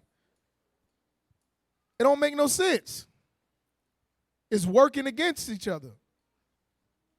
That's what you have in the dynamic of co-parenting with a third-party parent that's not in the house. It's working against you. Because everything that you're teaching and instilling to that child, they're tearing it right down as soon as you go with them. And they ain't necessarily even got to be with them. They might be tearing it down while they're on the phone with them. That's why in my house, speakerphone stayed on. You got to hear the conversation. And it's not just to be, well, it is to be, the hell with that, to be nosy. Because I got to know what's going on so I can know what need to be fixed. Is this something that can continue, or is this something that might have to, we're going to put a stop on it? Because the things, like I said earlier, the things that we as adults battle, you think if you put these children in that position, they're going to be able to fight them off the same way? No. Because keep in mind, even with our battle, there's wins and losses. So what you think is going to happen with them? All right, go to chapter 37 and verse 12. Stay in the same book. The book of Sirach, chapter 37 and verse 12. It's still for the stepdaddies, man. This is for y'all, stepdaddies. But be continually with a godly man, whom thou knowest to keep the commandments of the Lord, whose mind is according to thy mind, and will sorrow with thee if thou shalt miscarry. If this is this is set up for us, right? For Israel. You want to be continually around a godly person that you know is keeping the commandments. So when you put your children around people that are not keeping the commandments, that corrupt communication will, that evil communication will corrupt their good manners. So all that stress that you're going through to raise them up right, to teach them, is really like you just wasting your time. Because somebody else is tearing down exactly what you just got through putting up. Go to chapter 27 and verse 10. Speed it up a little bit because I want to end it in a little. Sirach 27 and verse 10. Uh-huh. As the lion lieth in wait for his prey, so sin for them that work iniquity. You understand how Satan works? It says that he seeketh whom he may devour. You think that kids is off limits? How many of y'all been in the truth, say 5 years? Raise your hand. 5 years you've been in. At least 5 years. Let me say that. In your 5 years, who have you been seeing leaving the truth more, the children or the adults? Children. Damn. A lot of these children are leaving this truth. I don't know where y'all been at, but I've been seeing a lot of children going. A lot of children going. Read. The discourse of a godly man is always with wisdom. So when they're around you, there should be there. You would hope, or I hope, that they're hearing wisdom, right? But read. But a fool changeth as the moon. Does the moon stay one way all the time? Mm-mm. It's constantly doing what? Changing. Changing. It's decreasing and it's increasing. It's just constantly changing. You constantly seeing the moon is changing. Said that's the conversation of a fool. That's how the people of the world are. One day he might feel like he want to be a good dad and teach his son how to fish. The next day he might want to feel like he being a good dad and rolling up a blunt with his son. That's just what it is. There's no stability out there. And one day they feel a one type of way, the next day is a whole different story. Read. If thou be among the in the street, observe the time. What it says? Observe the time. If you around the indiscreet or the unbelievers, observe the time. Read. But be continually among men of understanding. Y'all understand that you might look at it and say, well, he only over there for the weekend. 3 days? Three consecutive days. Look what Esau was able to do in 8 hours. Now we talking about 3 whole days. Not even 3 half days. Not even 3 part days. 3 whole days. Shoot, 1 day is long enough for them to be corrupted. A week is, you might as well hang them up now.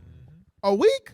Oh, yeah, it's just a matter of time. Hopefully you'll get 2 choices. Either that child will hold fast and be pleased to dwell until they're of age, or eventually they're going to tell you, I don't want to go stay with my mama or I want to go stay with my daddy. That's not in this truth. That's eventually what's going to happen. Because you know why?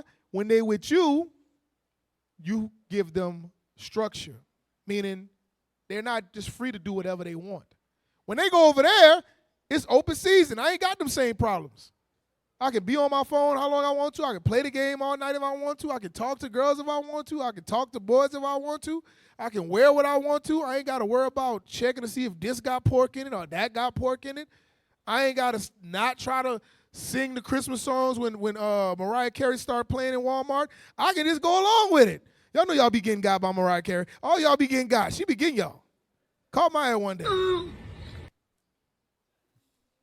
And that's how they get you. But you think when they go over there, that seems like fun because they spending a short time with them, and what that person is doing is making up, because when they leave, they go back to the nigga ways. And they think that's how every day gonna be. If I live over there, that's how every day gonna be. Every day I go over there, it's gonna be like this.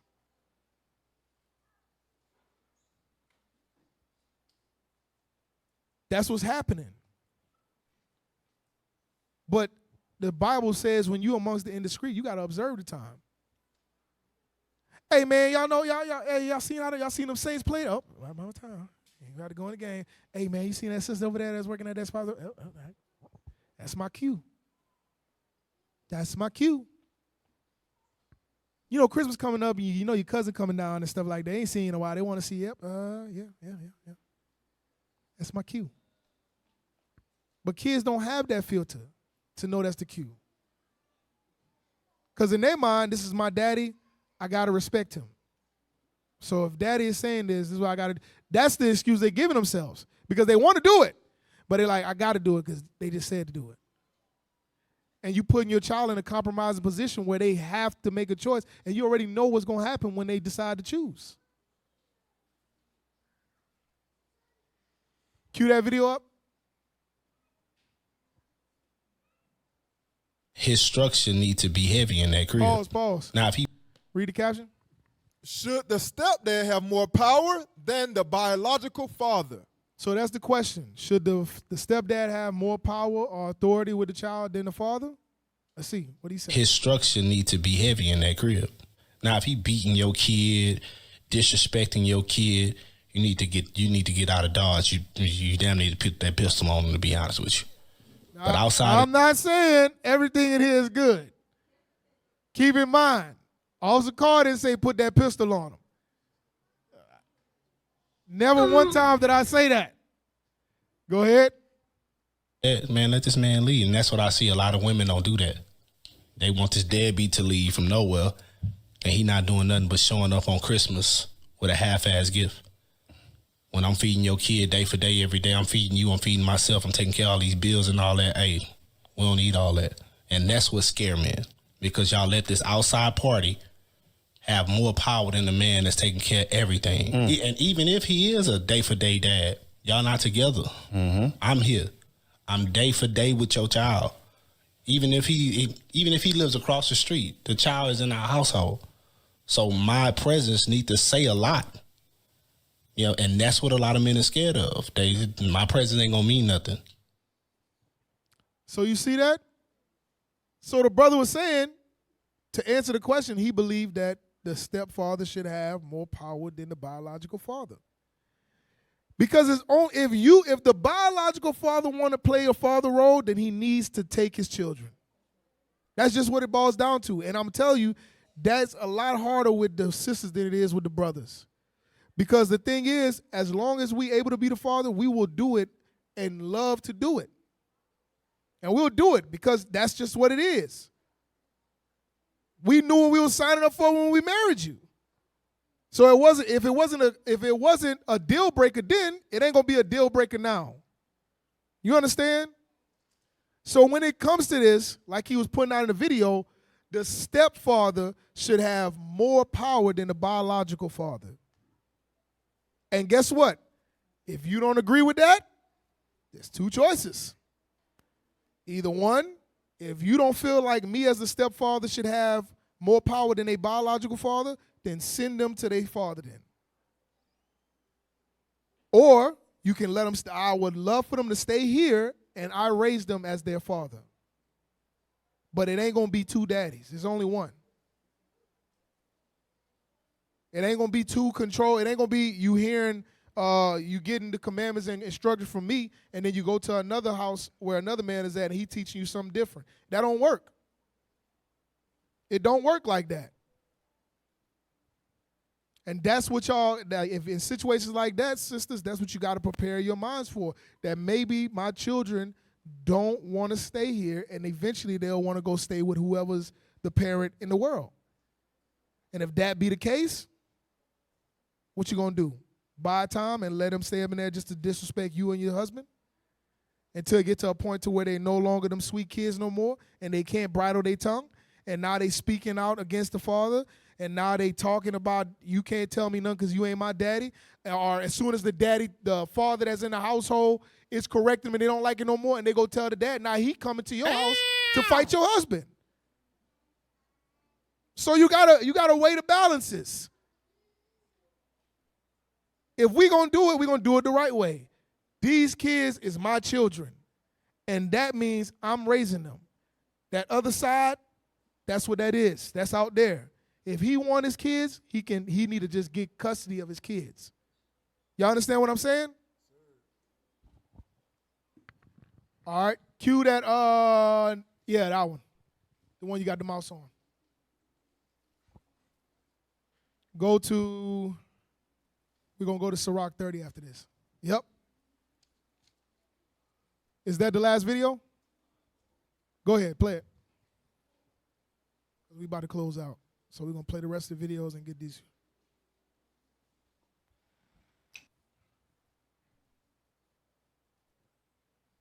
Stepdad benefits. Turn up the volume.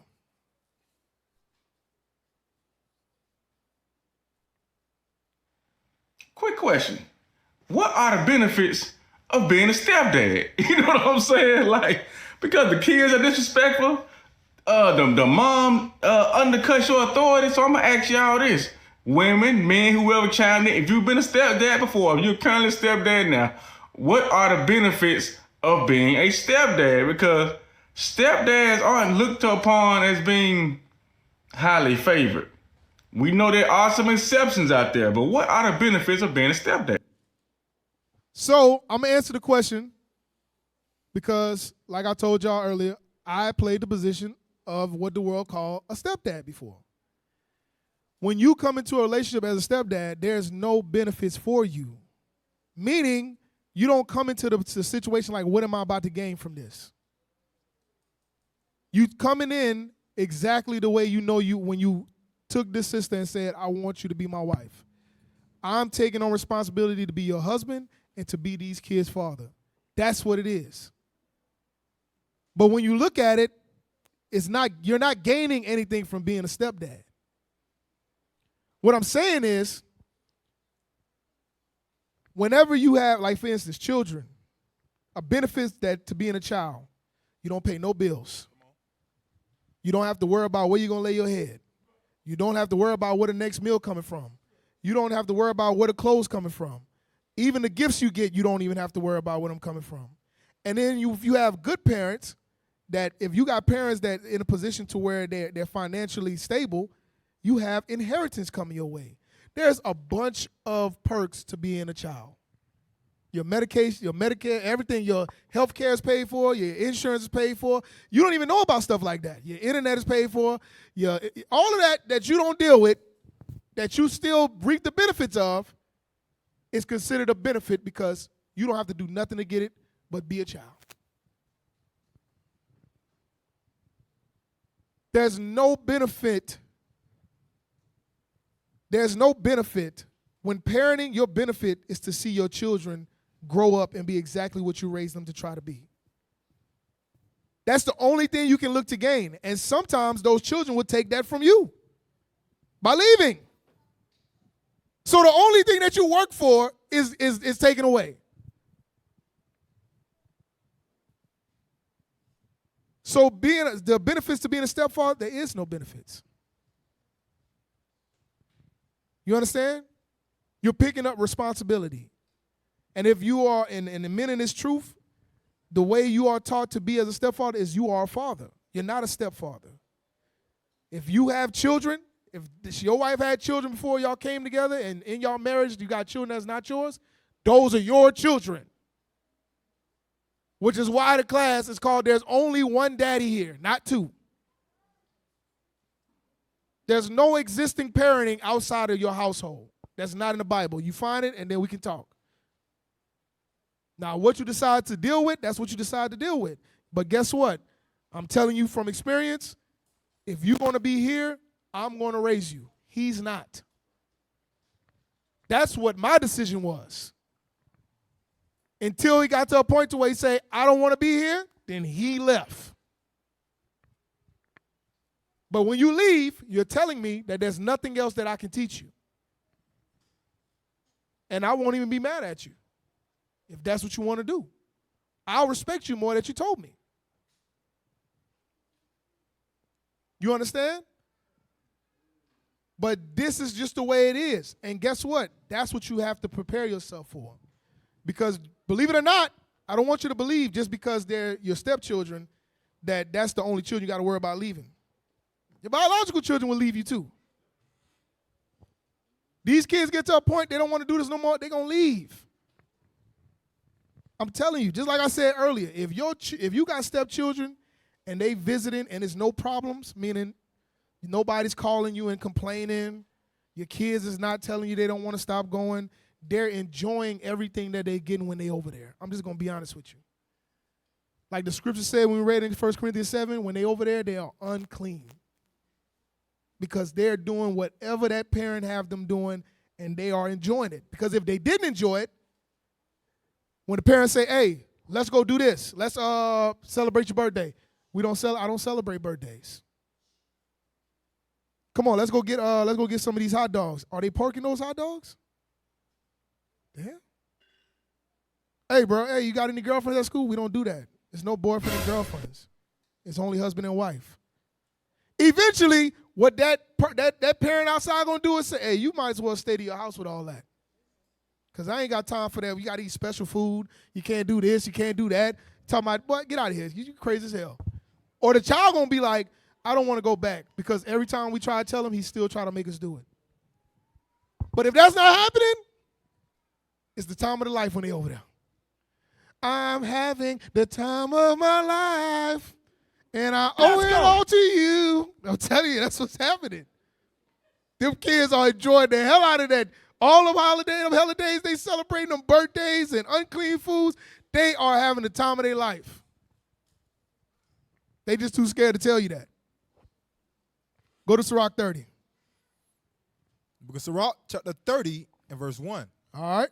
He that loveth his son calls him off to feel the rod, that he may have joy of him in the end. So that's like what I'm saying. The whole point in the parenting is not because you enjoy disciplining your children. It's not because you just enjoy all the sleepless nights when they were sick and whining and you had to keep them up and pat them on the back, even though you know they was going to feel better the next day. But they don't know that. They crying. It's because you want to find joy in them at the end. So the same thing when it comes to raising stepchildren, just because you correct them, however you discipline them, it don't come from a place of hatred, or shouldn't come from a place of hatred. It's because that's what the Bible says as a father you're supposed to do. Keep reading. He that chastises his son shall have joy of him and shall rejoice of him among his acquaintance. Among your friends, you will rejoice. Look at my son, man. My son out there, now I get to teach right down the side of my son. Look at him out there. Now he in the Milledgeville program. I remember when he was little and he eat his own boogers. Now look at him. Damn! Making me proud, man. Look at my son. Eating his toenails. And I ain't talking about clipping the nail and didn't eat it. I'm talking about putting the whole foot to your mouth. Come on! These are real things. But that's what it's for. So you can talk good about him to your friends because you can see everything that you instill in him, it paid off. All them aggravations, because I had to tell him the same thing 30 million times, he finally got it right. You understand? All of these times when I got off of work and all I wanted to do was relax, and next thing you know, tell your daddy what you did. Every daddy know when you hear that, you already know it's about to be something. Oh my God. Nope. Go tell you told your daddy what you did. You get to a point you already know what child it is. What you done did, Michael? What you done did? What Kai you done did? Read. He that teacheth his son grieveth the enemy, and before his friends he shall rejoice of him. You grieve the enemy because you know why? The things that you're learning as a grown man, you're teaching to them as children. Imagine what they're going to be like once they make it to your age. If they stand firm in this. I believe at that point, spiritual power going to be on earth at that time. These kids is going to be a threat. That's what grieves the enemies. You understand, any organization that try to teach and build the children up, that they try to dismantle it, like the Black Panthers, that was the worst thing they was thinking. They didn't want them to build up the children because that's the next generation to come.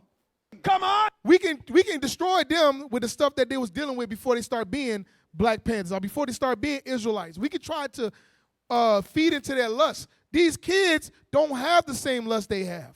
So how the hell are we going to stop them? That's what the enemy think. Read. Though his father died, yet he as though he were not dead. And guess what? When we raising our children, we raising them to be better, be like us times 10. So when we pass, you think Zakar is still here, but split into two people. That's the thought. Until that third one come and Bartholomew's on the earth again, guess what? Come on. Don't be hating. She don't want me to name that, but somebody going to be named Bartholomew. Let's go. I'll tell you right now. There's going to be a Bartholomew out here. IUIC Augusta at one point. If the Lord will it. Come on. For he have left one behind him that is like unto himself. And that's the point. You should love that. You should love to start seeing your Lord in your son, meaning you see the characteristics and attributes of your Lord coming and developing in your son.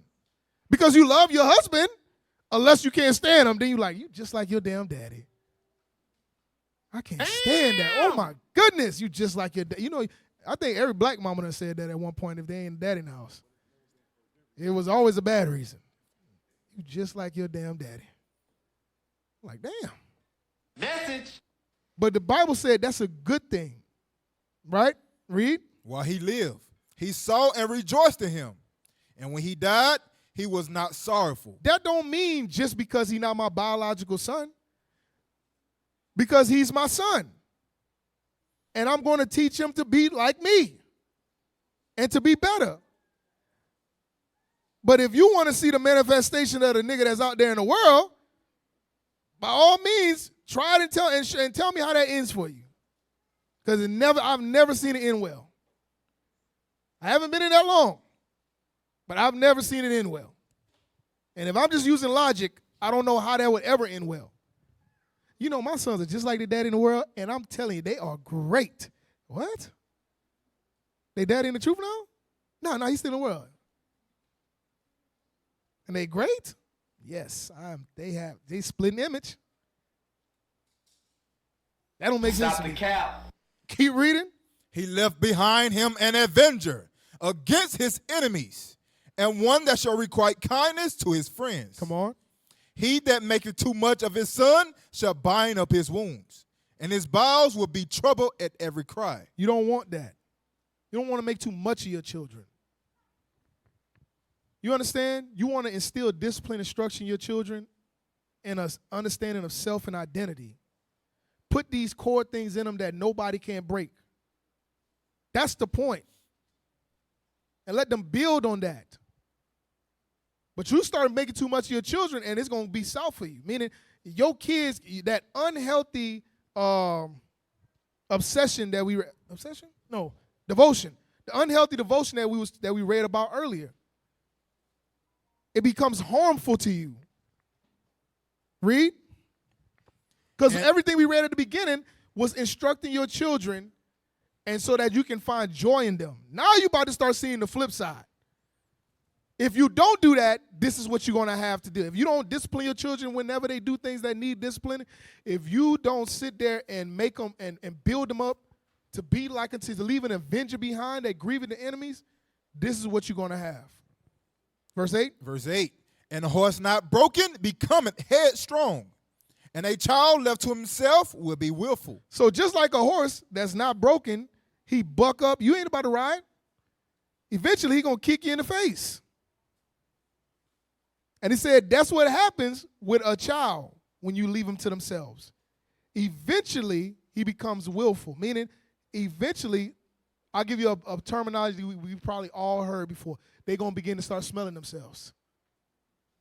Everybody heard that before. Oh, you smelling yourself, huh? What you talking about? What happened? Huh? What, I stink? What happened? That's when you start feeling yourself. You start bugging up. Now you becoming a man. Now you think you're a man. Now you think you're a woman. And that's what you get when you leave a child off to themselves. Keep reading. Conquer thy child. Meaning don't play with your child. Not play like family time. I'm talking about like don't play around with them when they being foolish, right? Read. Conquer thy child, and he shall make thee afraid. Play with him, and he will bring thee to heaviness. If you play with your child, they're going to end up making you afraid. Because I'm telling you, eventually, these girls, they'll go out, and then you don't know what they're doing out there. And they'll be messing with who know what. Or getting passed around, probably even worse, beaten on, abused, raped, kidnapped. You don't know what can happen. And then these boys, eventually they get to an age where they think they grown, and now they want to throw hands with you. And then it's even worse if they're strong and they're bigger than you. Now you done. You got to try to soften up your toughness. Hey, go clean your room. What you said? Look, check this out. If you don't, look, we can't have a dirty house, bro. It's going to be roaches in here, man. Think about it, bro. You want to have a dirty house? Come on, man. Stop playing right there. You know, I'll just joke with you. Hey, go clean the room. Or you got to have a weapon. Every time you talk to her, you got to go in there with a weapon. Hey, clean this room. What? All right now. I ain't scared of you. You're going to walk over, but you're going to limp back. All right? Scared as hell. You got to pick up a weapon. Damn. Come on. Laugh not with him. Don't pick up a weapon, y'all. Come on. Laugh not with him, lest thou have sorrow with him. Because guess what? They doing the foolishness. You think it's funny. Just like the video we watched where the mama told the stepdad, stay in his place. And then the daughter came over with the dad, the biological father, on the phone. You play around with them and think it's a joke and laugh, right? Read. Unless thou gnash thy teeth in the end. And at the end, you're going to gnash your teeth because the cuteness don't last forever. Eventually, the things that you tolerate now because they small and it's cute, eventually that don't be cute no more. It's not innocent no more. And it said, you're going to be the one gnashing your teeth at the end. Read. Give him no liberty in his youth, and wink not at his follies. Don't give him no liberty in his going in. I'm gonna tell you, in my house, the room is only for sleeping and getting your clothes to go to take a bath. That's it. It's not a hangout spot. You're not in what you need to be in the room for. Ain't nobody got a TV in the room, so if you want to watch, what you in the room for? Right. The only TV is gonna be in the area where everybody at. So you leave them off to themselves, you crazy if you think that they're not going to do something crazy eventually. Like dabble off into some websites. Playing that game that you tell them not to play. Don't be playing that, what is it called? Roblox. Yes, ma'am. Walk in the room. Hey, put the Roblox on. Let's go. Come on, man. Come on. You already know. That's what I'm telling you. You don't give them what liberty they need. Idleness leadeth to what? Much evil. So that's why he said, if you leave a child to themselves, they'll become willful. Read. Bow down his neck while he is young, and beat him on the sides while he is a child, lest he wax stubborn and be disobedient unto thee, and so bring sorrow to thine heart. Come on. Chastise thy son, and hold him to labor, lest his lewd behavior be an offense unto thee. Give them something to do. Keep them busy. Give them something to do. Make them get out there, go out and play in the backyard. Go build a tree house or something. Damn. Give them something to do. Because you leave these kids off to themselves and eventually they're going to find themselves in some wickedness. It's only a matter of time. And by the time you find out, they already been doing it. I'm going to tell you right now, anything you catch your child up in, you catch them doing it. Or it come out some kind of way, whatever it is, it didn't just start. I'm going to just tell you, if whatever it is not a new thing. Like, you didn't just figure out, you just bust in and you found some coke on the bed and say, oh, you been selling drugs? You must have just got this. You was planning on selling drugs? I'm sorry, I never sold it. I was just thinking about, he's a kingpin. He's running all of Augusta right now. I'm telling you, whatever you find your kids doing, trust me, they've been doing it. You go on their devices, whatever they got, and you go down the history and you see X this and that, and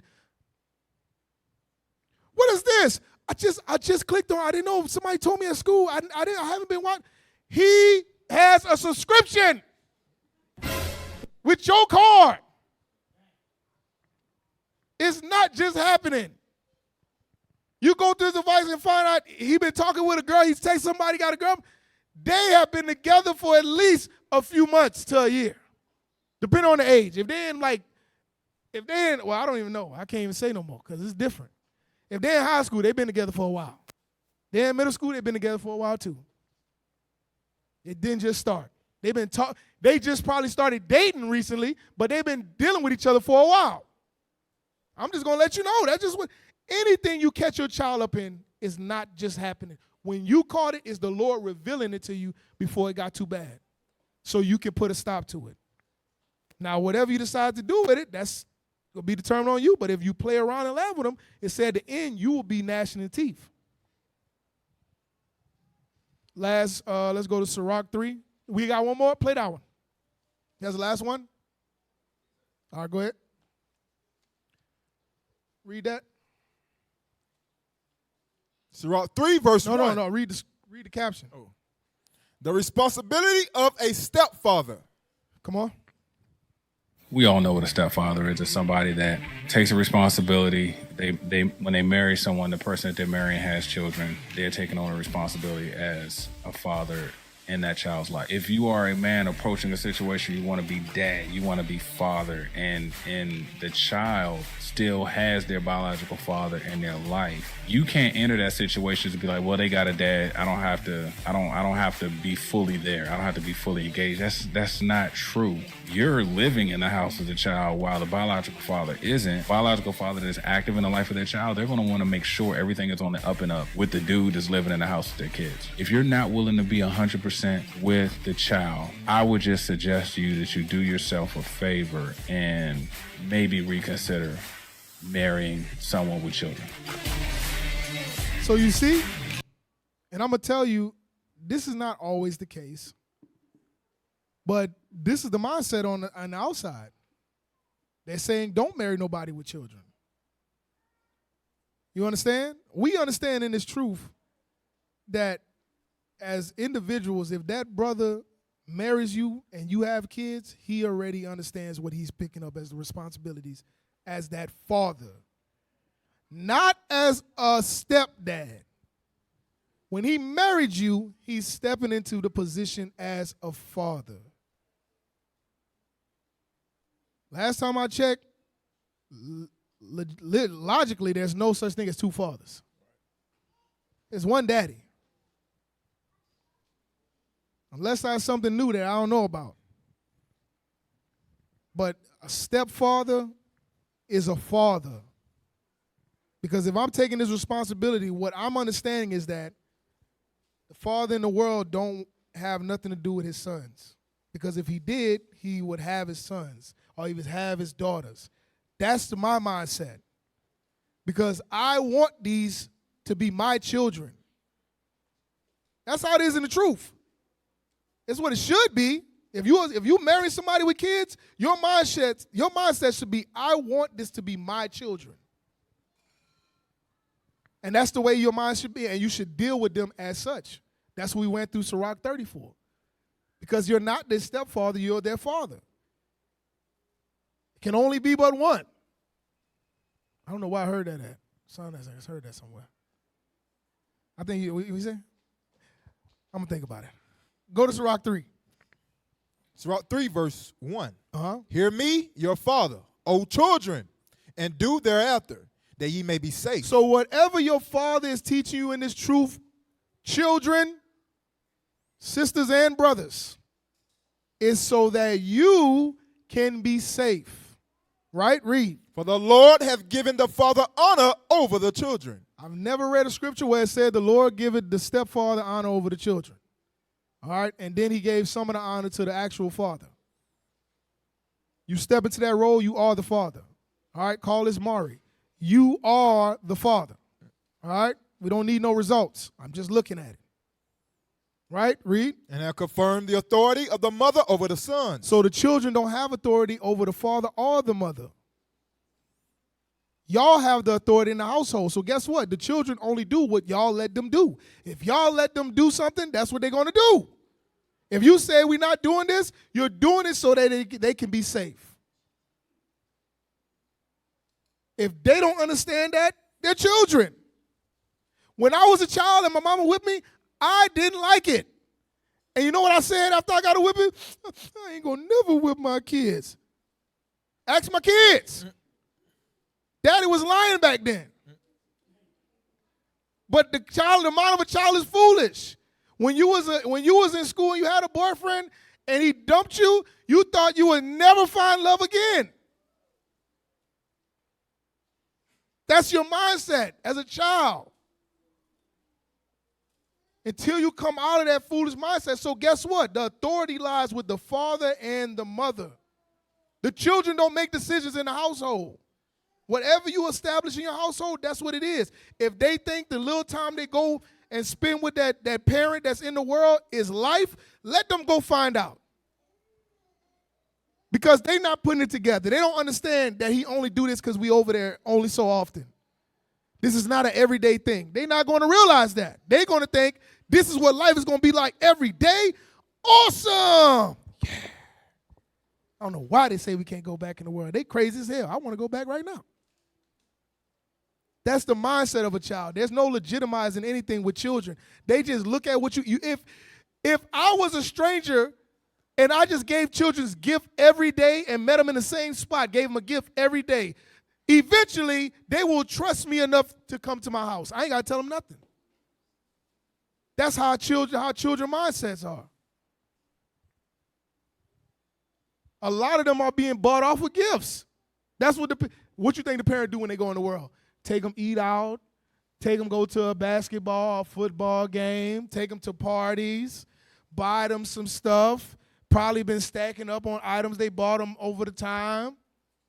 They buy and they love, and they not even noticing they getting got. They just think it said a gift destroyed the heart. That's not just for adults. That's for children too. And they think, oh, he's so cool and awesome, and it's the best ever. Go to verse 7. Verse 7, he that feareth the Lord will honor his father and will do service unto his parents as to his master. That's what your children are supposed to do, service unto you, because everything that you are establishing and building will go to them. So they're doing this unto you as unto a master. They're doing service unto you, and you are establishing the foundation that's going to start their life. Come on. You work every day to make sure that they have somewhere to sleep. Deal with Esau and his stink breath all day. Sit in a small little truck. Y'all ain't gonna say what I was saying. But yes, you do that so that they can have what they need. And then eventually you'll be able to pass some down to them. Right? Go down to all right, last verse. Go to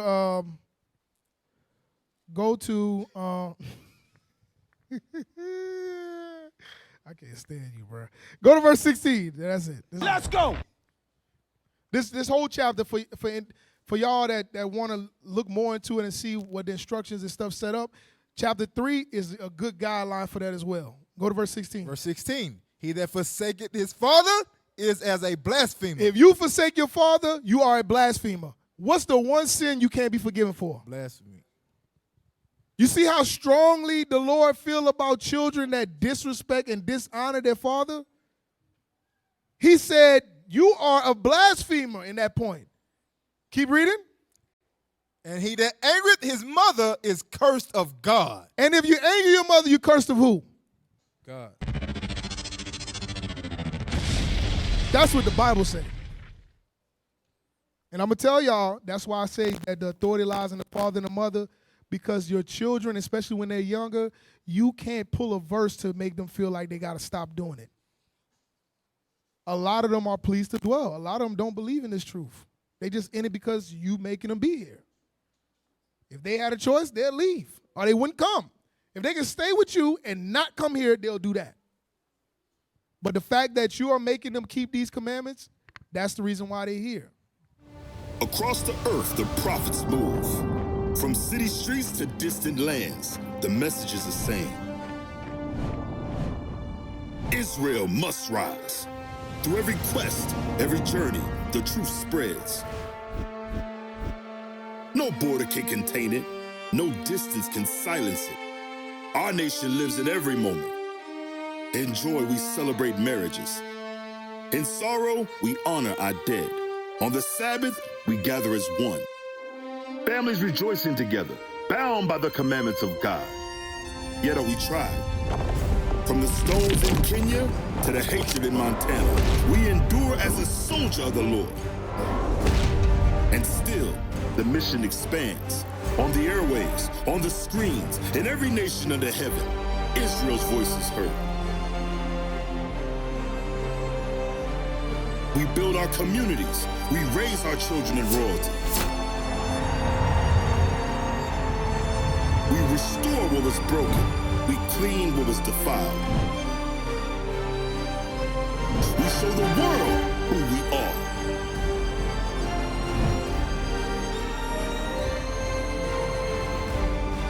This is Israel united in Christ. Nation in motion.